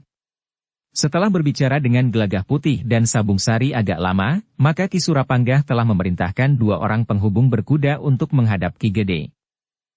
Ki Gede memang agak terkejut. Ki Gede sudah mendapat laporan bahwa agaknya Ki Sabalintang tidak menggerakkan pasukannya hari itu. Namun kedua orang penghubung itu telah membawa berita yang lain. Hari itu Ki Surapanggah telah mengambil langkah terpisah dari pasukan tanah perdikan yang lain, setelah berbicara dengan Gelagah Putih dan Sabung Sari. Para prajurit dan pengawal yang berada di bawah pimpinan Ki Surapanggah, yang merasa bahwa mereka akan dapat beristirahat cukup lama, memang agak ragu ketika mereka melihat para petugas di dapur tetap menyalakan api di dini hari. Menjelang fajar, selagi mereka masih tidur nyenyak, Ki Surapanggah, Gelagah Putih dan Sabung Sari telah memerintahkan kepada setiap pemimpin kelompok untuk bersiap. Apa yang akan terjadi? Bertanya salah seorang di antara mereka. Bersiaplah, jawab Gelagah Putih. Sementara itu, Ki Gede yang menerima 2 orang penghubung yang diperintahkan oleh Ki Surapanggah, telah memerintahkan para penghubung yang ada di padukuhan induk untuk menghubungi Agung Sedayu dan Prastawa. Aku perintahkan kepada mereka untuk menyesuaikan diri. Demikianlah, sejenak kemudian Ki Surapanggah justru membawa pasukannya merayap mendekati perkemahan lawan yang telah dikoyaknya dalam pertempuran yang berlangsung di hari sebelumnya. Pasukan yang masih belum sempat memperbaiki kedudukannya. Meskipun Ki Sabalintang sudah mendapat laporan selengkapnya, namun Ki Sabalintang masih belum sempat mempersiapkan pasukan yang telah dicerai-beraikan oleh pasukan Ki Surapanggah itu. Gila, geram salah seorang pengawal yang masih mengantuk. Aku kira aku akan dapat beristirahat dan tidur sehari suntuk. Kau memang pemalas, sahut kawannya. Kita tidak boleh menyia-nyiakan kesempatan ini. Kawannya tidak menjawab. Tetapi ia mengangguk kecil. Sebenarnya lah Ki Surapanggah telah mengambil kebijaksanaan bersama Gelagah Putih dan Sabung Sari, justru menyerang perkemahan lawan. Mereka berpendapat bahwa jika mereka menginjak kepala ular, sebaiknya sampai ular itu mati. Jika ular itu masih hidup, maka dendam ular itu tidak akan berkeputusan sepanjang umurnya. Jika mereka berkesempatan untuk menyusun diri esok, maka mereka akan menjadi sangat berbahaya, berkata Gelagah Putih. Ya. Karena itu, maka kita akan menginjak kepalanya sampai hancur, hari ini. Demikianlah, pasukan yang dipimpin Ki Surapanggah, diperkuat oleh pasukan cadangan dari pasukan khusus yang memang sudah dipersiapkan, telah mendekati perkemahan lawan. Meskipun ada kelompok-kelompok yang berjaga-jaga, namun sebagian besar di antara mereka merasa mendapat kesempatan untuk beristirahat. Ketika fajar membayang, pada saat Agung Sedayu mengumumkan kepada setiap pemimpin kelompok bahwa agaknya lawan tidak akan datang menyerang hari itu, pasukan Ki Surapanggah sudah mendekati perkemahan lawan. Pada saat itu pula Agung Sedayu menerima penghubung yang dikirim oleh Ki Gede, bahwa Ki Surapanggah, Gelagah Putih dan Sabung Sari telah mengambil kebijaksanaan tersendiri. Agung Sedayu menjadi berdebar-debar. Ia pun segera memanggil semua pemimpin kelompok. Pasukannya yang baru saja merasakan segarnya udara menjelang pagi hari, harus segera bersiap menghadapi segala kemungkinan. Mungkin Ki Sabalintang mengambil sikap yang lain setelah ia mendapat laporan dari pasukannya yang berada di sisi selatan Tanah Perdikan ini, berkata Agung Sedayu. Dengan demikian maka seluruh kekuatan di dalam pasukan yang dipimpin Agung Sedayu itu telah bersiap. Agung Sedayu telah mengirimkan kelompok-kelompok khusus untuk mengamati keadaan, sementara beberapa orang petugas sandi harus mengamati kesiagaan lawan. Yang tidak kalah sibuknya adalah Prastawa. Sambil memerintahkan penghubungnya memanggil semua pemimpin kelompok untuk mendapat penjelasan, ia pun berdesis. Gelagah Putih memang gila. Ini tentu gagasan Gelagah Putih dan Sabung Sari. Tetapi Prastawa memang mengagumi kelincahan gagasan anak muda sepupu Agung Sedayu itu. Meskipun Gelagah Putih itu lebih muda dari Prastawa sendiri, namun Prastawa harus mengakui bahwa daya tanggap serta penalaran Gelagah Putih jauh lebih tinggi daripadanya. Jika Prastawa bekerja keras dan bersungguh-sungguh, ia memerlukan waktu bertahun-tahun untuk mendekati tataran kemampuan Gelagah Putih itu. Dalam pada itu, pasukan yang dipimpin oleh Ki Surapanggah itu sudah menjadi semakin dekat. Mereka bergerak sekelompok demi sekelompok untuk menghindari pengawasan lawan. Namun sekelompok di antara mereka terkejut ketika tiba-tiba saja di hadapan mereka muncul 4 orang yang nampaknya sedang meronda. Pemimpin kelompok itu pun bertindak dengan cepat. Dengan isyarat ia memerintahkan anak buahnya untuk menyergap peronda itu. Dalam keadaan yang paling gawat di medan perang, kelompok itu tidak mempunyai pilihan lain. Mereka pun serentak mengacukan senjata-senjata mereka. 3 orang di antara para peronda itu tidak mampu mengelakkan serangan itu. Dalam keadaan luka yang cukup parah, ketiganya menjadi tidak berdaya sama sekali. Namun seorang di antara mereka berhasil melarikan diri. "Setan," geram pemimpin kelompok itu. Lalu katanya kepada seorang anak buahnya, "Berikan laporan kepada Ki Surapanggah. Bukankah kau tahu kedudukannya?" Orang itu tidak bertanya lebih lanjut. Ia pun segera berlari menemui Ki Surapanggah. Ketika ia mendengar laporan bahwa salah satu kelompoknya telah dilihat oleh para peronda, dan bahkan seorang di antara peronda itu berhasil lolos, maka Ki Surapanggah itu pun segera mengambil sikap. "Kembalilah ke kelompokmu." Demikian orang itu berlari kembali ke kelompoknya, maka Ki Surapanggah pun memerintahkan seorang penghubung yang menyertainya untuk melontarkan anak panah sendaren. Hampir tepat pada saat matahari terbit, terdengar 3 buah anak panah sendaren meraung di udara, berturut-turut menuju ke 3 penjuru. Para prajurit dan pengawal yang ada di dalam pasukan yang dipimpin oleh Ki Surapanggah itu memang agak terkejut. Perintah itu mereka rasakan datang terlalu cepat. Namun mereka pun menyadari bahwa agaknya Ki Surapanggah telah menjumpai peristiwa yang darurat. Sejenak kemudian, kelompok-kelompok yang menyebar itu telah berlari-larian menyergap pasukan yang dipimpin oleh Ki Pringgareja. Ki Pringgareja sendiri terkejut ketika seorang anak buahnya datang berlari-lari dengan wajah yang pucat diantar oleh 2 orang pengawalnya. "Ada apa?" bertanya Ki Pringgareja. "Ki Lurah." Orang-orang Tanah Perdikan menoreh datang menyerang. "Jangan mengigau," berkata Ki Pringgareja. "Aku sedang meronda ketika aku melihat sekelompok di antara mereka." Wajah Ki Pringgareja menjadi tegang. Apalagi ketika kemudian datang lagi beberapa orang dari arah yang berbeda. Kami mendengar anak panah sendaren di udara. Bunyikan isyarat. Cepat, perintah Ki Pringgareja. Orang-orang Tanah Perdikan memang gila. Sejenak kemudian, perkemahan Ki Pringgareja itu telah dipenuhi oleh suara kentongan-kentongan kecil dalam irama titir. Isyarat itu memang sangat mengejutkan. Justru pada saat orang-orang di perkemahan itu merasa mendapat kesempatan untuk beristirahat. Hari itu mereka memperhitungkan akan mendapat kekuatan baru yang cukup untuk menghancurkan pertahanan Tanah Perdikan di sisi selatan itu. Namun tiba-tiba mereka menghadapi serangan yang tidak diduga. Dengan tergesa-gesa setiap orang di dalam perkemahan itu pun segera bersiap. Tidak hanya mereka yang ditunjuk untuk ikut serta dalam serangan yang sudah mereka lakukan atau yang akan mereka lakukan kemudian. Tetapi setiap orang, termasuk mereka yang bertugas di dapur, menjaga persediaan bahan pangan, serta mereka yang mengurus segala macam perlengkapan. Ki Pringgareja sendiri telah meneriakkan aba-aba bagi pasukannya yang terkejut itu. Ia tidak sempat mengumpulkan para pemimpin kelompok untuk memberikan perintah-perintahnya. Namun perintah itu telah diteriakkannya langsung. Para pemimpin kelompok yang mendengarnya telah mengulangi perintah itu, sehingga akhirnya didengar oleh setiap orang di dalam pasukannya. Ki Pringgareja yang berpengalaman itu tahu pasti bahwa serangan yang datang seperti dilakukan oleh pasukan Tanah Perdikan itu tentu tidak sekedar dari satu jurusan. Karena itu, maka Ki Pringgareja pun telah memperingatkan pasukannya agar berhati-hati. Jangan kehilangan akal. Lihat, dari mana saja datangnya serangan. Pasukan Ki Pringgareja memang terdiri dari orang-orang yang berpengalaman. Setelah pasukan mereka pecah dalam perang di hari sebelumnya, mereka mendapat gambaran kekuatan dan kemampuan lawan, sehingga karena itu maka mereka pun menyadari bahwa mereka harus bertempur habis-habisan dengan persiapan yang kurang memadai. Namun karena mereka berada di perkemahan, maka jumlah mereka akan menjadi lebih banyak, karena setiap orang dapat mereka kerahkan. Sejenak kemudian, orang-orang yang berada di perkemahan itu pun telah berloncatan menyongsong serangan yang datang seperti banjir bandang. Dalam pada itu, Ki Gede telah mengirimkan beberapa orang penghubung untuk memantau pertempuran yang akan terjadi di sisi selatan Tanah Perdikan menoreh itu. Setiap saat yang dianggap penting, mereka harus memberikan laporan, agar Ki Gede dapat mengambil tindakan secepatnya jika diperlukan. Namun ternyata bahwa Agung Sedayu pun menaruh perhatian khusus terhadap sikap Ki Surapanggah, yang tentu sudah dibicarakan dengan Gelagah Putih dan Sabung Sari.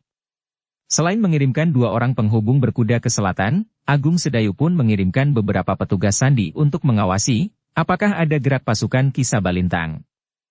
Mungkin Ki Sabalintang akan menyerang pertahanan Agung Sedayu dengan tiba-tiba pula. Tetapi mungkin juga Ki Sabalintang mengirimkan pasukannya ke selatan, untuk membantu pasukannya yang diserang dengan tiba-tiba oleh Ki Surapanggah. Sebenarnya lah Ki Sabalintang ingin mengirimkan pasukannya untuk membantu Ki Surapanggah. Tetapi Ki Darpatanaya telah mencegahnya. Katanya, biarlah Pringgareja bertempur habis-habisan.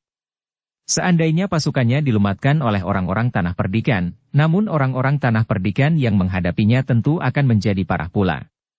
Besok kita akan membalas. Kita persiapkan pasukan kita sebaik-baiknya.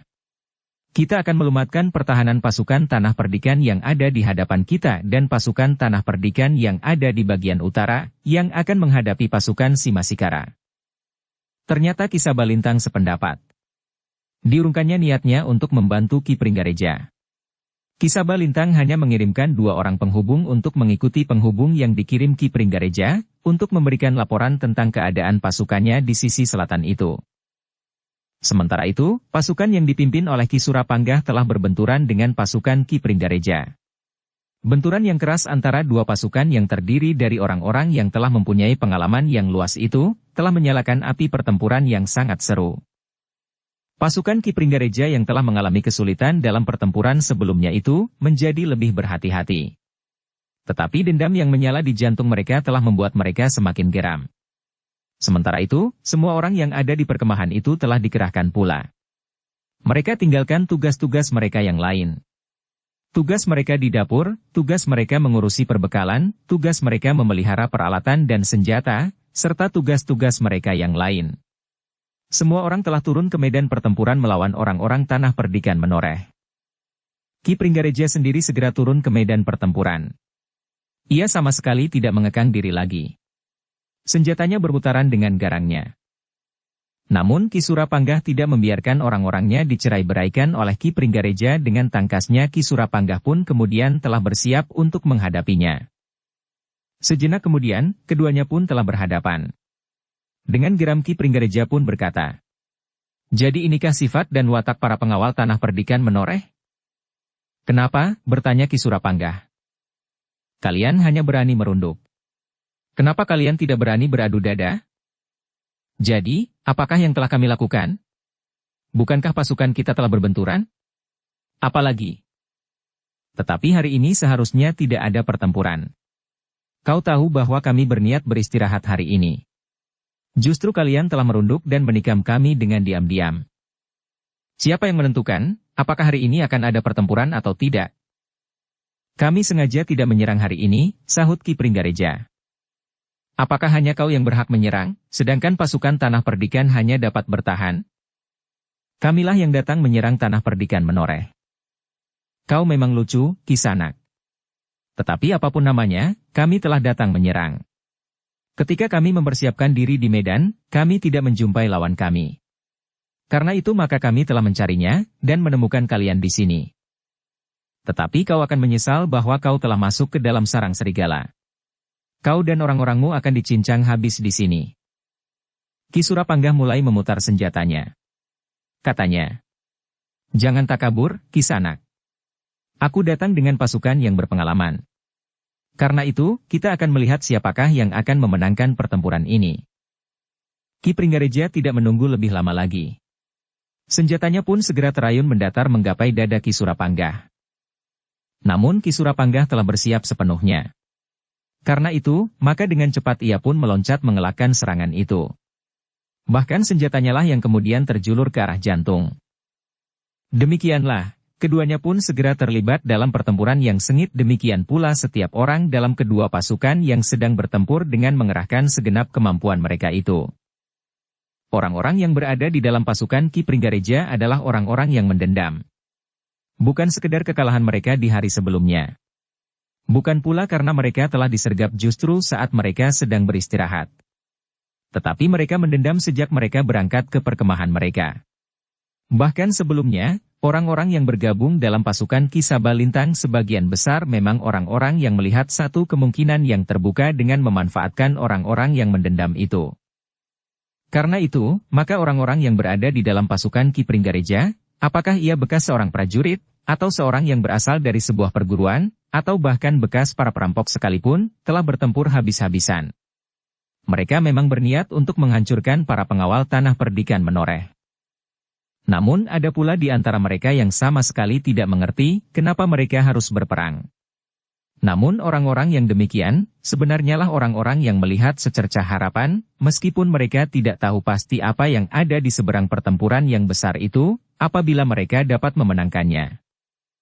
Namun lawan dari mereka yang mendendam itu adalah para prajurit dari pasukan khusus, meskipun mereka tidak mempergunakan ciri-ciri dan kelengkapan seorang prajurit. Demikian pula para prajurit yang datang dari Ganjur. Sebagian lagi adalah para pengawal tanah perdikan Menoreh yang terbaik, karena mereka harus dapat mengimbangi para prajurit. Dengan demikian, maka pertempuran itu benar-benar merupakan pertempuran yang sengit. Setelah sehari sebelumnya mereka sempat bertempur, maka seakan-akan mereka telah melakukan penjajagan. Ki Pringgareja harus mengerahkan kemampuannya untuk mengimbangi Ki Surapanggah. Senjata mereka pun terayun-ayun menggetarkan. Sekali-kali Ki Pringgareja sempat mendesak Ki Surapanggah beberapa langkah, sehingga seakan-akan Ki Pringgareja telah menguasai lawannya. Namun sejenak kemudian, yang terjadi adalah sebaliknya. Ki Pringgareja harus berloncatan surut menghindari serangan-serangan Ki Surapanggah yang datang membadai. Sementara itu, pertempuran menebar ke daerah yang luas. Kelompok demi kelompok saling berhadapan, seorang dengan seorang. Kadang-kadang mereka harus berkejaran dan saling memburu. Namun mungkin mereka justru terperosok ke sekelompok lawan yang sedang bergeser. Sabung Sari yang menyadari keadaan pertempuran itu pun telah meninggalkan ikatannya. Ia sadar bahwa sehari sebelumnya ia telah bertemu dengan seorang yang berilmu tinggi, yang mengaku bernama Ki Setrapuguh. Jika orang itu masih berkeliaran di medan, maka ia merupakan orang yang sangat berbahaya bagi prajurit dan pengawal tanah perdikan menoreh. Mereka harus melawan orang itu dalam kelompok-kelompok. Tetapi jika orang itu diikuti oleh beberapa orang dari pasukan Ki Pringgareja itu, maka kelompok-kelompok itu akan segera mengalami kesulitan. Karena itu, maka Sabung Sari pun segera berloncatan di sela-sela pertempuran yang menjadi semakin sengit. Sebenarnya lah bahwa orang yang menyebut diri Ki Setra Puguh itu masih ada di antara pasukan yang dipimpin oleh Ki Pringgareja. Orang yang agaknya memiliki ilmu yang tinggi itu sedang bertempur dengan garangnya. Sambil berloncatan, Ki Setra Puguh telah mengayun-ayunkan senjatanya. Setiap kali seorang telah terlempar dari arena pertempuran, Sabung Sari tidak menunggu lebih lama lagi. Ia tidak mau melihat korban yang bertambah-tambah oleh ujung senjata Ki Setra Puguh. Sebilah keris yang besar, yang disebutnya sebagai keris pusaka itu. Karena itu, Sabung Sari pun segera berloncatan mendekati orang yang sedang mengayun-ayunkan kerisnya itu. Ki Setra Puguh terkejut melihat seseorang dengan tiba-tiba saja telah berdiri di hadapannya, sambil berkata kepada kawan-kawannya, "Minggirlah. Biarlah aku yang menghadapinya." Sekelompok lawan Ki Setra Puguh pun segera menyibak. Namun mereka pun segera telah terlibat dalam pertempuran melawan orang yang telah menyerang mereka dengan serta-merta. Ki Setra Puguh memandang Sabung Sari dengan tajamnya. Dari matanya seakan-akan telah memancar api kemarahan yang menyala di dadanya. "Kau datang lagi, Kisanak?" "Ya. Kita harus menyelesaikan pertempuran di antara kita. Kenapa kemarin kau meninggalkan gelanggang?" "Aku tidak bertempur sendiri di medan ini. Aku berada di medan di bawah pimpinan seseorang. Jika orang itu memerintahkan pasukan untuk meninggalkan medan, maka aku tidak dapat berbuat lain. Jika aku tidak pergi, maka keadaan akan sangat berbahaya bagiku. Aku akan dapat menghadapi seluruh pasukan tanah perdikan menoreh. Karena itu, aku datang menemuimu di sini. Kita akan menuntaskan pertempuran itu. Sudah aku katakan. Aku terikat pada seorang pemimpin. Aku dapat mengerti jika kau tinggalkan medan ini, seandainya pimpinanmu memberikan perintah." Sabung Sari mengangguk sambil menjawab, "Kau benar, Ki Setra Puguh. Marilah kita sekarang mencoba untuk menyelesaikan pertempuran di antara kita." Ki Setra Puguh mengangguk kecil sambil menjawab, "Kau memang terlalu sombong. Baiklah. Kali ini kerisku akan menghisap darah orang berilmu tinggi dari tanah perdikan menoreh." Sabung Sari tidak menjawab. Tetapi ia sudah mempersiapkan pedangnya untuk melawan keris Ki Setra Puguh yang besar, lebih besar dari keris kebanyakan. Ki Setra Puguh pun kemudian telah mengacungkan kerisnya. Sambil bergeser ia mulai menggerakkan kerisnya yang disebutnya keris pusaka, yang diyakininya akan dapat membunuh lawannya itu. Tetapi Sabung Sari pun telah memutar pedangnya pula. Ketika Ki Setra Puguh itu meloncat sambil mengayunkan kerisnya, maka Sabung Sari telah meloncat ke samping sambil menjulurkan pedangnya ke arah dada. Ki Setra Puguh dengan kekuatan yang sangat besar telah membenturkan kerisnya. Demikian kerasnya, sehingga terasa tangan Sabung Sari menjadi panas. Sabung Sari menarik pedangnya. Menggeliat, kemudian menebas mendatar. Namun Ki Setra Puguh dengan cepat mengelak. Tetapi benturan yang telah terjadi telah memperingatkan Sabung Sari, bahwa lawannya memang seorang yang bukan saja berilmu tinggi, tetapi mempunyai tenaga yang sangat besar. Pertempuran selanjutnya adalah pertempuran yang sangat seru. Ternyata Ki Setra Puguh sempat menjadi heran, bahwa lawannya yang masih terhitung muda itu masih mampu bertahan. Meskipun Ki Setra Puguh telah meningkatkan ilmunya lebih tinggi, namun ia masih belum berhasil mendesak Sabung Sari. Ternyata Sabung Sari memiliki banyak kelebihan dari para pengawal yang lain. Meskipun mereka bertempur seorang melawan seorang, tetapi orang yang terhitung masih muda itu tidak segera terlempar dari medan dengan luka yang menganga di dadanya. Semakin lama bahkan semakin meyakinkan Ki Setra Puguh, bahwa lawannya itu mampu mengimbangi kemampuannya. Dengan demikian Ki Setra Puguh telah semakin meningkatkan ilmunya. Serangan-serangannya pun menjadi semakin cepat dan semakin garang. Namun perlawanan Sabung Sari pun semakin menggelisahkannya pula. Dalam pada itu, pertempuran masih berlangsung di mana-mana. Tersebar dan berpencar. Tetapi sergapan yang mengejutkan itu telah mempengaruhi perlawanan orang-orang di dalam pasukan Ki Pringgareja, yang sama sekali tidak menduga bahwa justru serangan datang pagi itu, pada saat mereka merasa mendapat kesempatan untuk beristirahat. Di bagian lain, Gelagah Putih benar-benar tidak terlawan. Meskipun Gelagah Putih masih belum mempergunakan ikat pinggangnya, namun lawan-lawannya tidak sempat bertempur lebih dari sepengginang. Bahkan kelompok-kelompok yang menghadapinya tidak mampu menghentikannya. Apalagi para pengawal di sekitar Gelagah Putih tidak membiarkan Gelagah Putih menghadapi lawan terlalu banyak. Namun di lingkaran pertempuran lain, tidak jauh dari perkemahan pasukan Ki Pringgareja itu, telah turun 3 orang yang bertubuh pendek. Bulu-bulu kulitnya seakan-akan lebih lebat dari bulu-bulu kulit orang kebanyakan. Gelagah Putih termangu-mangu sejenak. Ketiga orang itu belum dilihatnya dalam pertempuran sebelumnya. Sebenarnya lah ketiga orang itu memang baru datang. Seorang di antara mereka pun berteriak. "Heh, apa yang terjadi? Di mana Ki Pringgareja?" Terdengar seorang yang menyahut. "Ki Pringgareja ada di medan sebelah kanan. Orang-orang Tanah Perdikan telah menyerang perkemahan kami dengan licik. Setan orang-orang Tanah Perdikan menoreh. Kenapa tidak seorang pun yang memberitahukan kepadaku? Sudah dikirim laporan ke induk pasukan di bawah pimpinan Ki Sabalintang. Aku belum bertemu Sabalintang sejak sepekan yang lalu. Aku datang ke Krendetan pagi tadi, dan aku mendapat laporan bahwa kalian ada di sini." Tidak ada lagi yang menjawab. Pertempuran pun berlangsung semakin sengit. Ketiga orang itu termangu-mangu sejenak. Namun seorang di antara mereka berteriak. "Edan orang-orang Tanah Perdikan! Kita akan membantai mereka sampai orang yang terakhir." Tetapi sebelum mereka berloncatan ke medan, Gelagah Putih telah mendekati mereka sambil berkata, "Jika kalian memang tidak terlibat, sebaiknya kalian tidak melibatkan diri." "Siapa kau, heh?" "Aku salah seorang pengawal Tanah Perdikan.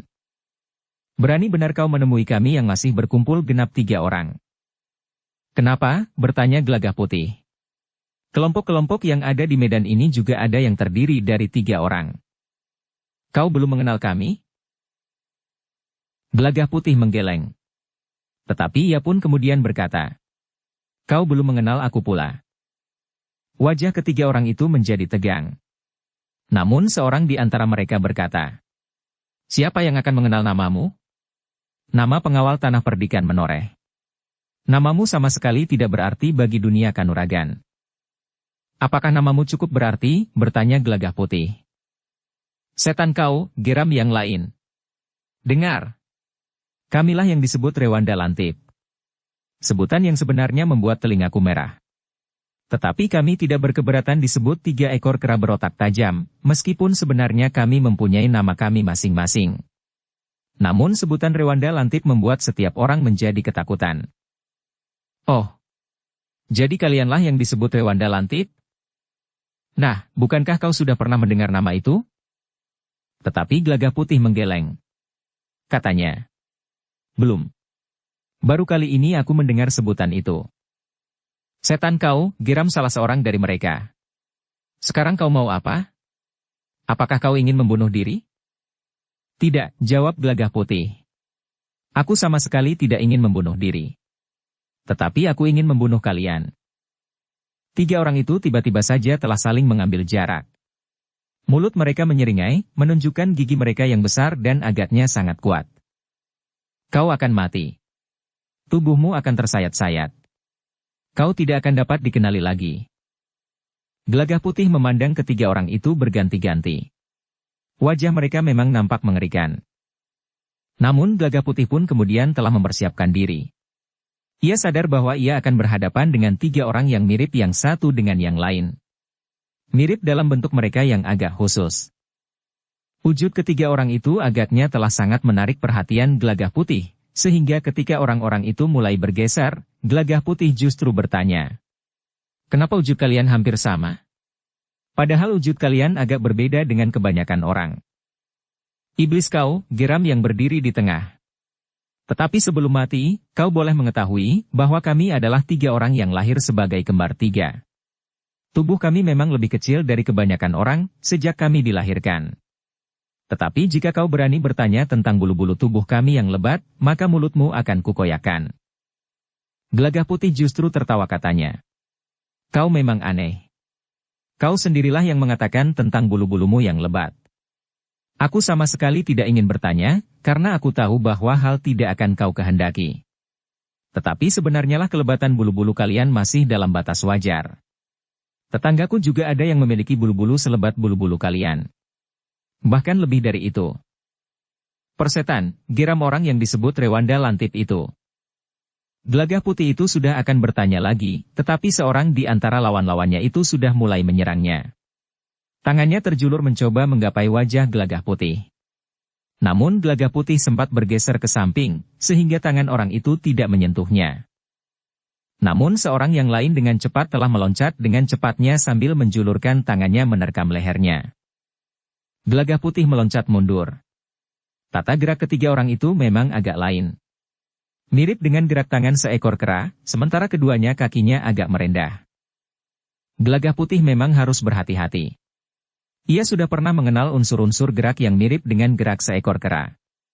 Namun gerak itu bukan sekedar gerak-gerak naluriah. Orang-orang itu tentu menguasai unsur-unsur gerak itu dengan perhitungan yang mapan sebagai unsur gerak oleh kanuragan. Sebenarnya lah, sejenak kemudian ketiga orang yang disebut Rewanda Lantip itu pun segera menyerang berganti-ganti. Namun kadang-kadang ketiganya menyerang bersama-sama dari tiga arah. Tetapi Gelagah Putih bergerak dengan cepat pula. Pedangnya berputaran. Sekali terayun dengan cepatnya.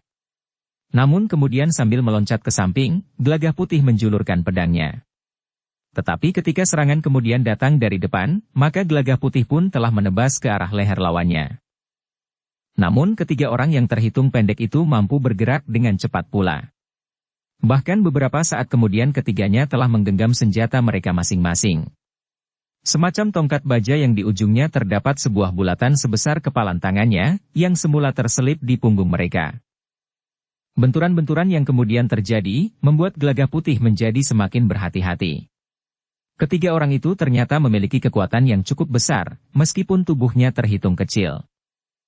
Sementara itu, ketiga orang yang disebut Rewanda Lantip itu pun merasa heran menghadapi lawannya yang masih muda itu. Sudah beberapa lama mereka bertempur, bahkan ketiganya terpaksa mempergunakan senjata mereka, namun anak muda itu masih mampu bertahan. Bahkan serangan-serangannya semakin lama semakin berbahaya bagi ketiga orang bertubuh pendek itu. Bahkan pedang Gelagah Putih yang berputaran itu rasa-rasanya telah berdesing semakin lama semakin dekat dengan telinga-telinga mereka. Dengan demikian, maka ketiga orang yang bertubuh pendek itu pun semakin meningkatkan kemampuan mereka. Ketika seorang di antara mereka berteriak nyaring, maka ketiga orang itu pun kemudian telah meloncat surut selangkah. Namun kemudian mereka pun telah berlari-lari berputar di sekeliling Gelagah Putih. Gelagah Putih menyadari bahwa ketiga orang yang disebut Rewanda Lantip itu telah sampai ke puncak ilmu mereka. Karena itu, maka Gelagah Putih pun menjadi semakin berhati-hati. Sambil berlari berputar di sekeliling Gelagah Putih, ketiga orang itu telah mengacu-acukan senjata mereka. Namun kemudian tongkat-tongkat mereka itu pun bergetar semakin cepat. Bahkan udara di sekitar tubuh Gelagah Putih pun rasa-rasanya telah menggelepar pula. Gelagah Putih mulai merasakan hentakan-hentakan yang semakin kuat pada tubuhnya. Bahkan kemudian bentakan-bentakan itu terasa seakan-akan telah menekan dan memutar tubuhnya, mengikuti putaran ketiga orang yang disebut Rewanda Lantip itu. Gelagah Putih mencoba untuk bertahan. Tetapi ia tidak dapat memusatkan nalar budinya untuk melawan tekanan yang memutar tubuhnya itu, karena setiap kali tongkat orang-orang itu terayun menggapai tubuhnya. Dengan demikian, maka Gelagah Putih pun harus berusaha menangkis serangan-serangan itu, sementara tubuhnya rasa-rasanya masih saja diputar dengan kekuatan yang semakin besar. Gelagah Putih pun kemudian telah menyarangkan pedangnya. Ia pun mulai mengurai ikat pinggang kulitnya. Ia justru merasa lebih mapan dengan senjata itu. Sejenak Gelagah Putih pun membuat ancang-ancang.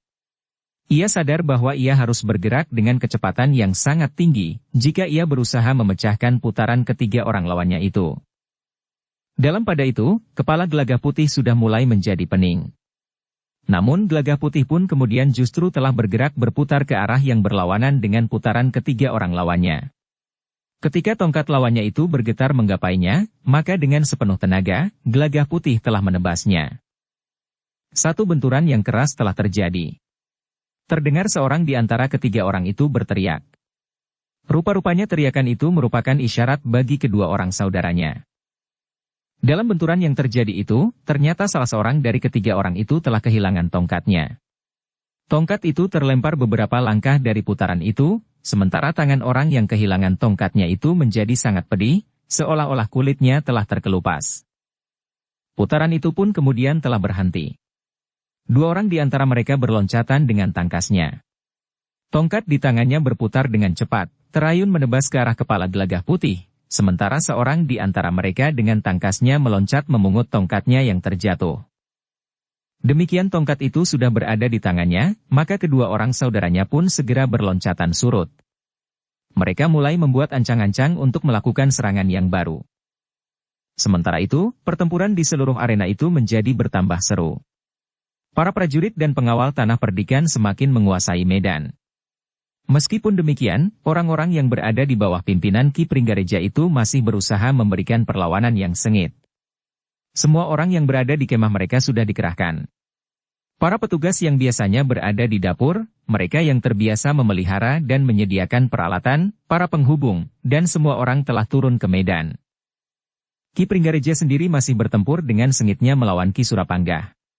Keduanya ternyata prajurit pilihan. Sehingga dengan demikian, maka pertempuran di antara mereka pun menjadi semakin seru. Mereka saling menyerang dan saling menghindar. Senjata-senjata mereka telah mulai menyentuh tubuh lawan, sehingga darah pun mulai menitik dari luka pada tubuh kedua belah pihak. Para pengawal mereka tidak dapat banyak membantu, karena mereka harus melindungi nyawa mereka sendiri dalam pertempuran yang riuh itu. Kedua belah pihak yang terlibat dalam perang berubuh itu rasa-rasanya tidak lagi sempat memperhatikan kawan mereka yang bertempur sejengkal saja di dekatnya. Bahkan para prajurit yang terbiasa bertempur dalam satu kesatuan perang gelar, harus mempercayakan perlindungan nyawa mereka pada diri sendiri. Para prajurit dari pasukan khusus telah menunjukkan kelebihan mereka. Namun para prajurit yang datang dari Ganjur pun mampu menyesuaikan diri dalam pertempuran yang menggetarkan itu. Sementara para pengawal yang ditempatkan di sisi selatan adalah pengawal yang telah berpengalaman luas menghadapi berbagai macam medan. Tetapi orang-orang yang berada di bawah pimpinan Ki Pringgareja itu pun telah bertempur habis-habisan pula. Mereka tidak ingin dikalahkan lagi seperti hari sebelumnya, sehingga dengan demikian maka mereka pun telah mengerahkan segenap kemampuan mereka. Sementara itu Sabung Sari dan Ki Setra Puguh masih bertempur dengan sengitnya. Ki Setra Puguh menjadi semakin marah menghadapi Sabung Sari yang tidak segera dapat dikalahkan itu. Bahkan semakin lama Sabung Sari itu semakin mendesaknya. Sebagai seorang yang berilmu tinggi, Ki Setra Puguh merasa kemampuannya diimbangi oleh orang yang semula dianggapnya akan dapat segera diselesaikannya itu. Karena itu, maka kemarahannya terasa telah membakar ubun-ubunnya. Sebenarnya lah Sabung Sari pun telah mengerahkan kemampuannya pula. Ki Setra Puguh ternyata memang berilmu tinggi. Kekuatannya sangat besar dan kecepatan gerakannya seakan-akan melampaui kecepatan hembusan angin di dedaunan. Dengan demikian, maka pertempuran antara keduanya pun menjadi semakin sengit. Bahkan orang-orang yang bertempur di sekitarnya pun seakan-akan telah menyibak. Ki Setra Puguh yang telah mengerahkan segenap kemampuannya itu ternyata masih belum mampu menghentikan perlawanan Sabung Sari, sementara pertempuran menjadi semakin menekan. Orang-orang dari tanah perdikan menoreh itu satu demi satu mampu menyingkirkan lawan-lawan mereka, sehingga orang-orang di dalam pasukan Ki Pringgareja itu menjadi semakin menyusut. Ki Setra Puguh tidak mau menerima kekalahan lagi. Ia tidak ingin mendengar lagi perintah Ki Pringgareja untuk melarikan diri dari arena pertempuran yang terjadi di sekitar perkemahan mereka. Jika kali ini kami harus melarikan diri lagi, maka kami benar-benar akan dilumatkan. Mereka tidak akan melepaskan kami. Orang-orang tanah perdikan itu akan mengejar dan membunuh kami seorang demi seorang, karena landasan utama kami masih terlalu jauh, berkata Ki Setra Puguh di dalam hatinya.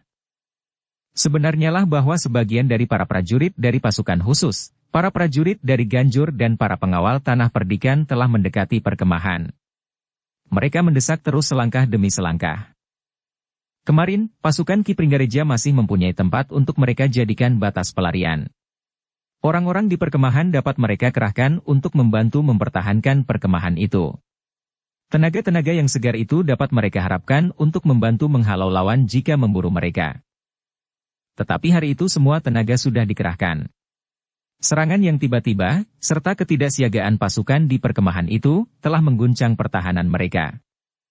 Dengan pertimbangan-pertimbangan itulah, maka Kisetra Puguh pun telah mengambil keputusan untuk menerapkan ilmu simpanannya. Ia harus dapat segera mengakhiri perlawanan pengawal tanah perdikan yang berilmu tinggi itu. Setelah itu, maka ia akan dapat menggilas para pengawal yang lain. Dengan menerapkan ilmunya yang tinggi, maka ia akan dengan cepat mengurangi kekuatan lawan. Karena itu, Kisetra Puguh tidak ingin bertempur lebih lama lagi. Ia harus segera membunuh lawannya yang telah menahannya terlalu lama dalam pertempuran yang melelahkan. Dalam pada itu, Sabung Sari semakin mendesaknya. Pedangnya berputaran dengan garang. Benturan-benturan yang terjadi memercikkan bunga-bunga api. Sabung Sari merasakan betapa lawannya berusaha untuk dengan cepat mengakhiri pertempuran. Sebagai seorang yang berilmu tinggi dan berpengalaman luas, maka Sabung Sari segera merasakan bahwa lawannya akan segera sampai pada tataran puncak ilmunya. Karena itu, maka Sabung Sari pun segera mempersiapkan diri sebaik-baiknya. Sebenarnya lah Kisetra Puguh mulai merambah jalan ke puncak ilmunya. Serangan-serangannya terasa semakin menekan.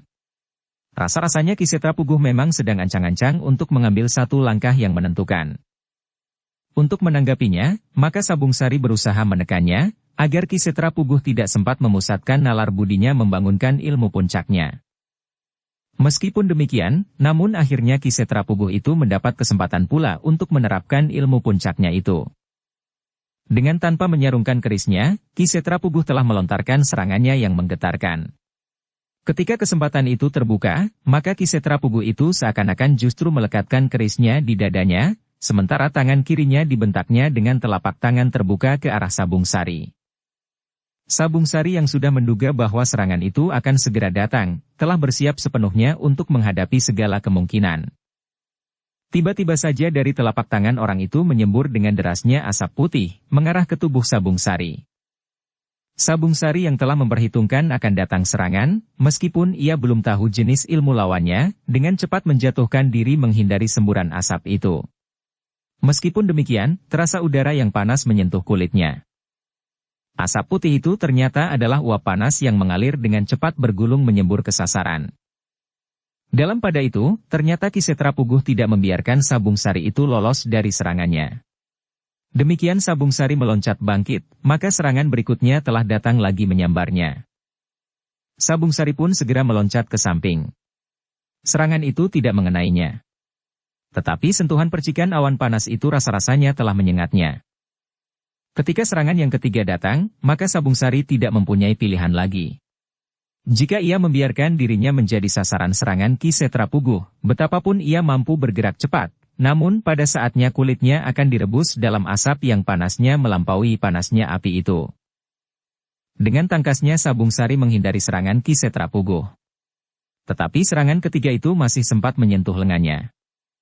Sabung Sari menyeringai menahan sakit. Beberapa kali ia berloncatan, kemudian berputar di udara. Bahkan kemudian ia pun telah menjatuhkan dirinya sambil berguling. Pada saat itu, Kisetra Puguh telah mengangkat tangannya untuk melepaskan serangannya yang keempat. Tetapi Sabung Sari sudah mengambil keputusan bahwa ia harus melawan ilmu puncak Kisetra Puguh.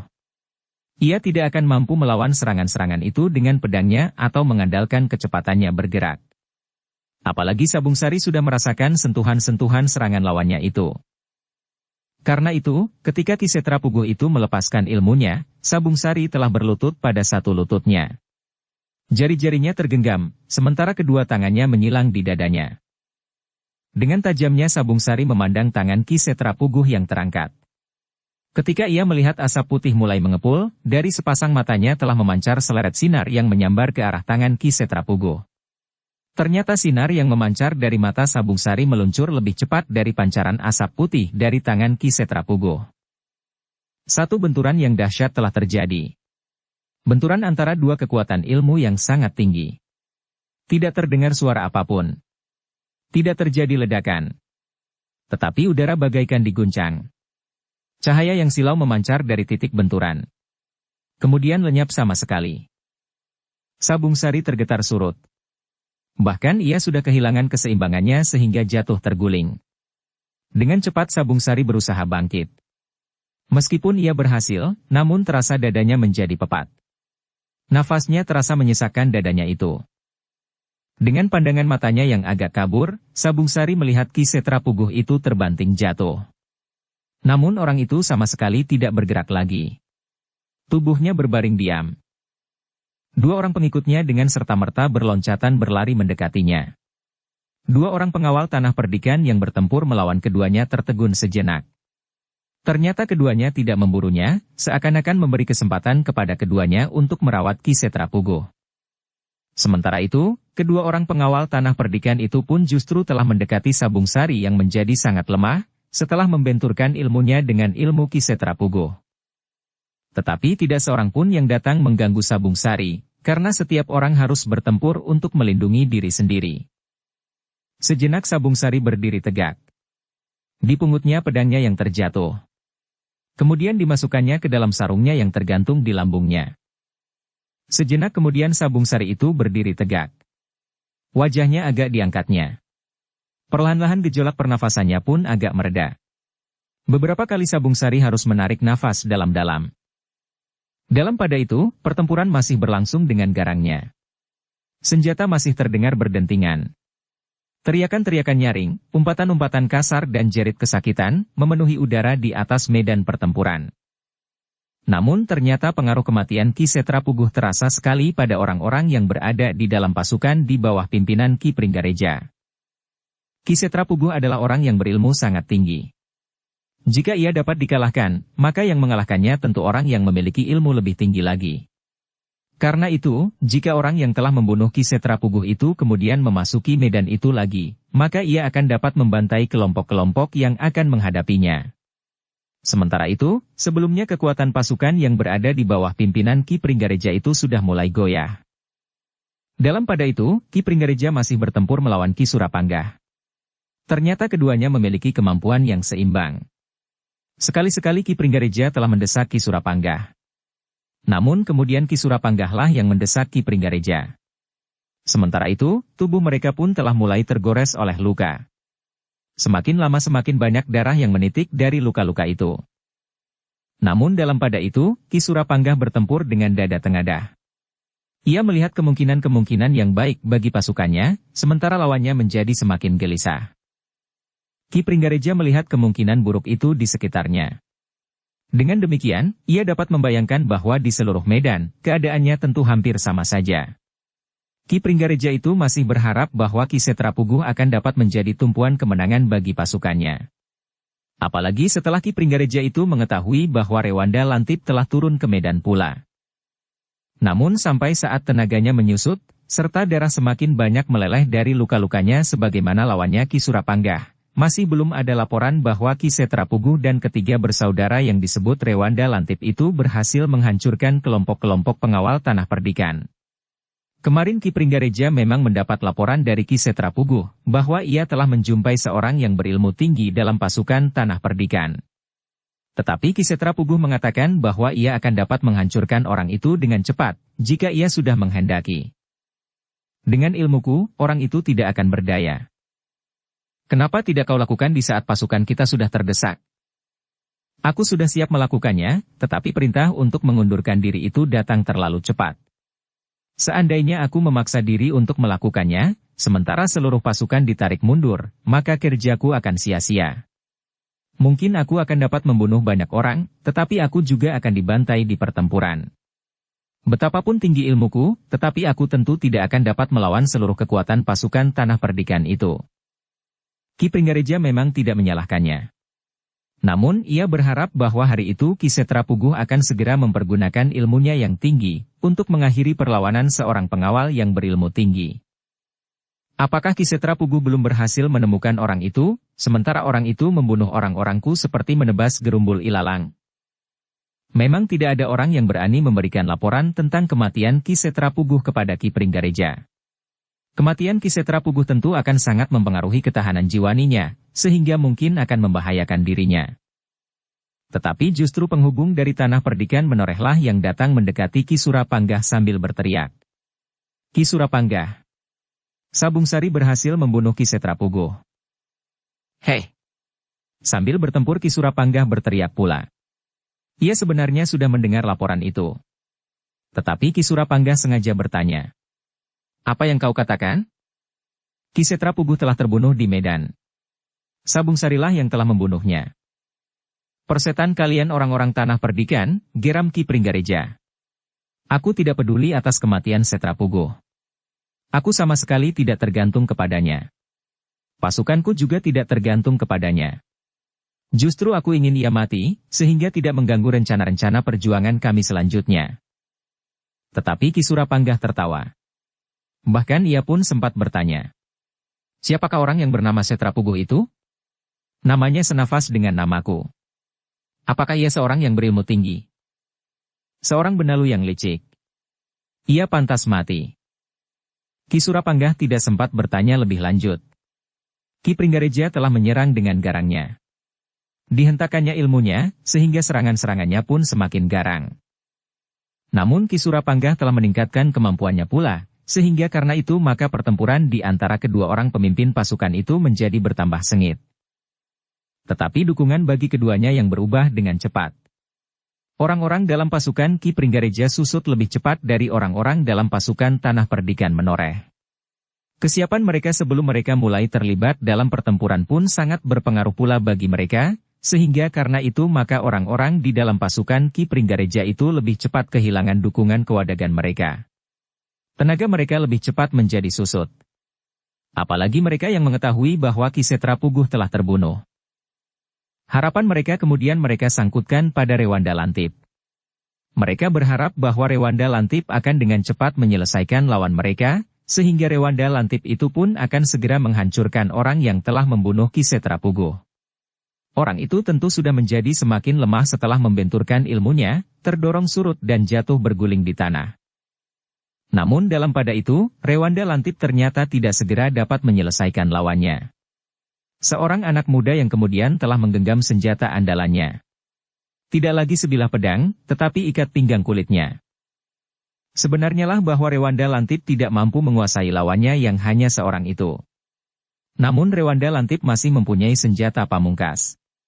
Karena itu, ketika pertempuran itu mulai menjadi kalut, serta setelah mereka mendengar bahwa Ki Setra Puguh telah terbunuh, mereka tidak menunggu lebih lama lagi. Apalagi ketika mereka justru terdesak dan bahkan senjata anak muda itu mulai menyentuh kulit mereka. Demikianlah, seorang di antara ketiga bersaudara yang disebut Rewanda Lantip itu telah memberikan isyarat. Ketiganya kemudian telah bergerak dengan cepat setelah membuat ancang-ancang yang cukup. Seorang di antara mereka telah pernah kehilangan senjatanya setelah membentur senjata Gelagah Putih. Beruntunglah bahwa orang itu masih sempat memungut senjatanya kembali. Tetapi peristiwa itu tidak boleh terulang lagi. Ketika ketiga orang itu mulai menerapkan ilmu mereka, maka mereka justru telah menjauhi Gelagah Putih. Mereka pun mulai berputar mengelilingi Gelagah Putih. Mula-mula ketiganya menyerang Gelagah Putih bergantian sebagaimana yang pernah mereka lakukan sebelumnya. Sambil berputar semakin cepat, tiba-tiba seorang di antara mereka meloncat maju sambil mengayunkan senjata mereka. Jika Gelagah Putih menangkisnya dan bersiap untuk menyerang kembali, maka yang lain pun lelah meloncat menyerang pula. Namun Gelagah Putih ternyata mampu bergerak cepat mengimbangi kecepatan gerak ketiga orang lawannya, sehingga serangan-serangan mereka masih belum mengenai sasarannya. Tetapi putaran mereka semakin lama menjadi semakin cepat.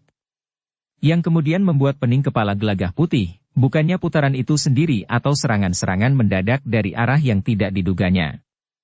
Tetapi ketiga orang itu pun mulai berteriak-teriak. Semakin lama semakin keras, sehingga kemudian suara ribut itu terdengar seolah-olah suara sekelompok besar kera liar di hutan yang lebat, berteriak-teriak mengerubunginya. Gelagah Putih semakin lama memang menjadi semakin bingung. Sementara itu putaran yang semakin cepat itu seolah-olah telah menimbulkan angin pusaran, yang akan dapat mengurungnya dan bahkan memutar tubuhnya dan mengangkatnya ke udara. Gelagah Putih benar-benar menjadi bingung. Apalagi dalam keadaan yang demikian, tiba-tiba saja kepala tongkat lawannya itu telah mengenai punggungnya. Hampir saja Gelagah Putih jatuh terjerembab. Tetapi daya tahan Gelagah Putih yang besar telah menyelamatkannya. Jika ia benar-benar jatuh terjerembab di kaki salah seorang tiga bersaudara yang menyebut diri mereka Rewanda Lantip, maka serangan berikutnya akan dapat mematahkan perlawanannya. Ketiga orang pendek itu tentu akan mengerubutinya dengan pukulan-pukulan, sehingga ia menjadi tidak berdaya. Dalam keadaan yang demikian, maka Gelagah Putih pun telah mengambil keputusan mantap. Ia tidak saja mempergunakan ikat pinggang kulitnya, tetapi ia pun harus mempergunakan kemampuan pamungkasnya. Ketika putaran angin pusaran itu menjadi semakin cepat, serta teriakan-teriakan yang mirip teriakan 1000 ekor kera itu semakin mencengkamnya, maka Gelagah Putih pun segera menerapkan ilmu pamungkasnya. Ia tidak lagi sekedar berputar ke arah yang berlawanan sambil menebas dengan ikat pinggangnya, tetapi Gelagah Putih justru menyangkutkan ikat pinggangnya di leher. Dengan cepat Gelagah Putih itu berjongkok sambil memusatkan nalar budinya. Pada saat itu pula salah seorang di antara ketiga orang pendek itu telah meloncat mengayunkan tongkatnya. Tetapi justru karena Gelagah Putih berjongkok, maka ayunan itu tidak menyentuhnya.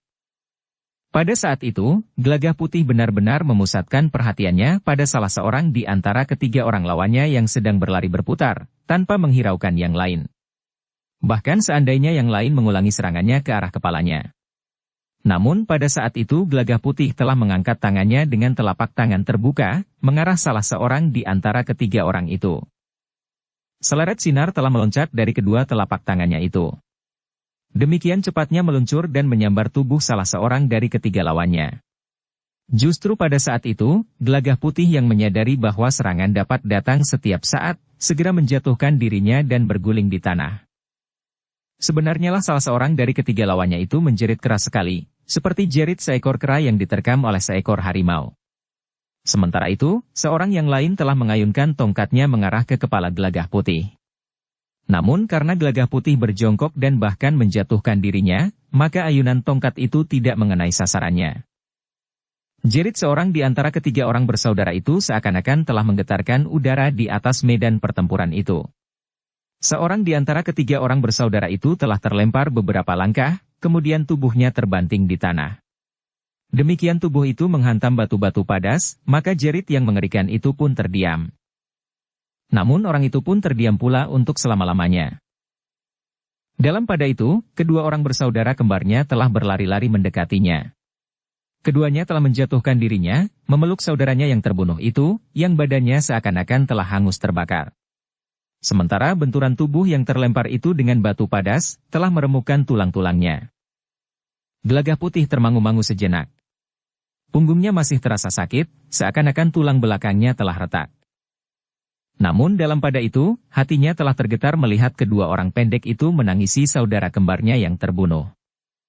Sementara Gelagah Putih masih termangu-mangu, terdengar teriakan kedua orang saudara kembar yang kehilangan seorang saudaranya itu. Suaranya nyaring tinggi, seakan-akan menusuk lubang telinga sampai ke otak.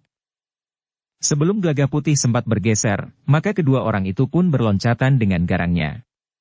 Teriakan-teriakan mereka menjadi semakin meninggi. Tongkat mereka terayun-ayun semakin mengerikan.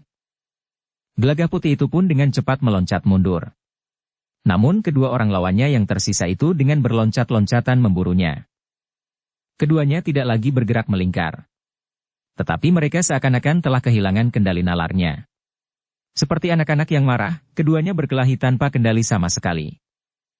Gelagah Putih harus menyesuaikan diri dengan tingkah laku lawannya. Bahkan Gelagah Putih justru tidak sempat lagi untuk menyerang mereka dari jarak tertentu, karena mereka seakan-akan bertempur hampir lekat dengan anak muda itu. Sekali-sekali Gelagah Putih memang meloncat mengambil jarak. Tetapi keduanya berloncatan sambil mengayun-ayunkan senjata mereka. Gelagah Putih harus meloncat lagi mengambil jarak dengan berloncatan dan berputaran di udara. Namun demikian kedua kakinya menyentuh tanah, kedua lawannya itu telah menyusulnya dengan serangan-serangan yang seakan-akan membelit dari segala arah. Namun akhirnya Gelagah Putih tidak mempunyai pilihan lain. Ikat pinggang yang telah berada di tangannya, telah terayun-ayun menyongsong setiap serangan lawannya. Teriakan yang sangat nyaring terdengar membelah langit, ketika seorang dari kedua orang lawannya itu tergores ikat pinggang Gelagah Putih di lambungnya, sehingga luka pun telah menganga. Darah mengucur dengan derasnya. Meskipun demikian, orang itu sama sekali tidak menghentikan perlawanannya. Dengan lambung yang terkoyak, orang itu justru menjadi semakin garang. Sorot matanya yang memancarkan keputusasaannya, membuat orang itu seakan-akan justru membunuh diri. Tetapi ia tidak mau mati sendiri. Ia harus membawa lawannya untuk mati pula bersamanya. Demikian pula saudaranya yang seorang lagi. Orang itu sama sekali tidak memedulikan apapun lagi. Agaknya kematian saudara kembarnya telah memaksanya untuk siap mati pula.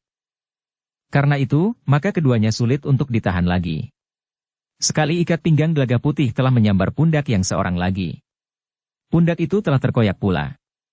Namun luka-luka itu seakan-akan tidak terasa sama sekali. Gelagah Putih yang bertempur dengan bersenjata ikat pinggang itu justru beberapa kali harus berloncatan mundur, dan bahkan hingga pakaiannya telah menjadi basah oleh keringat. Lawannya yang bermandikan darah itu seakan-akan tidak terasa sama sekali.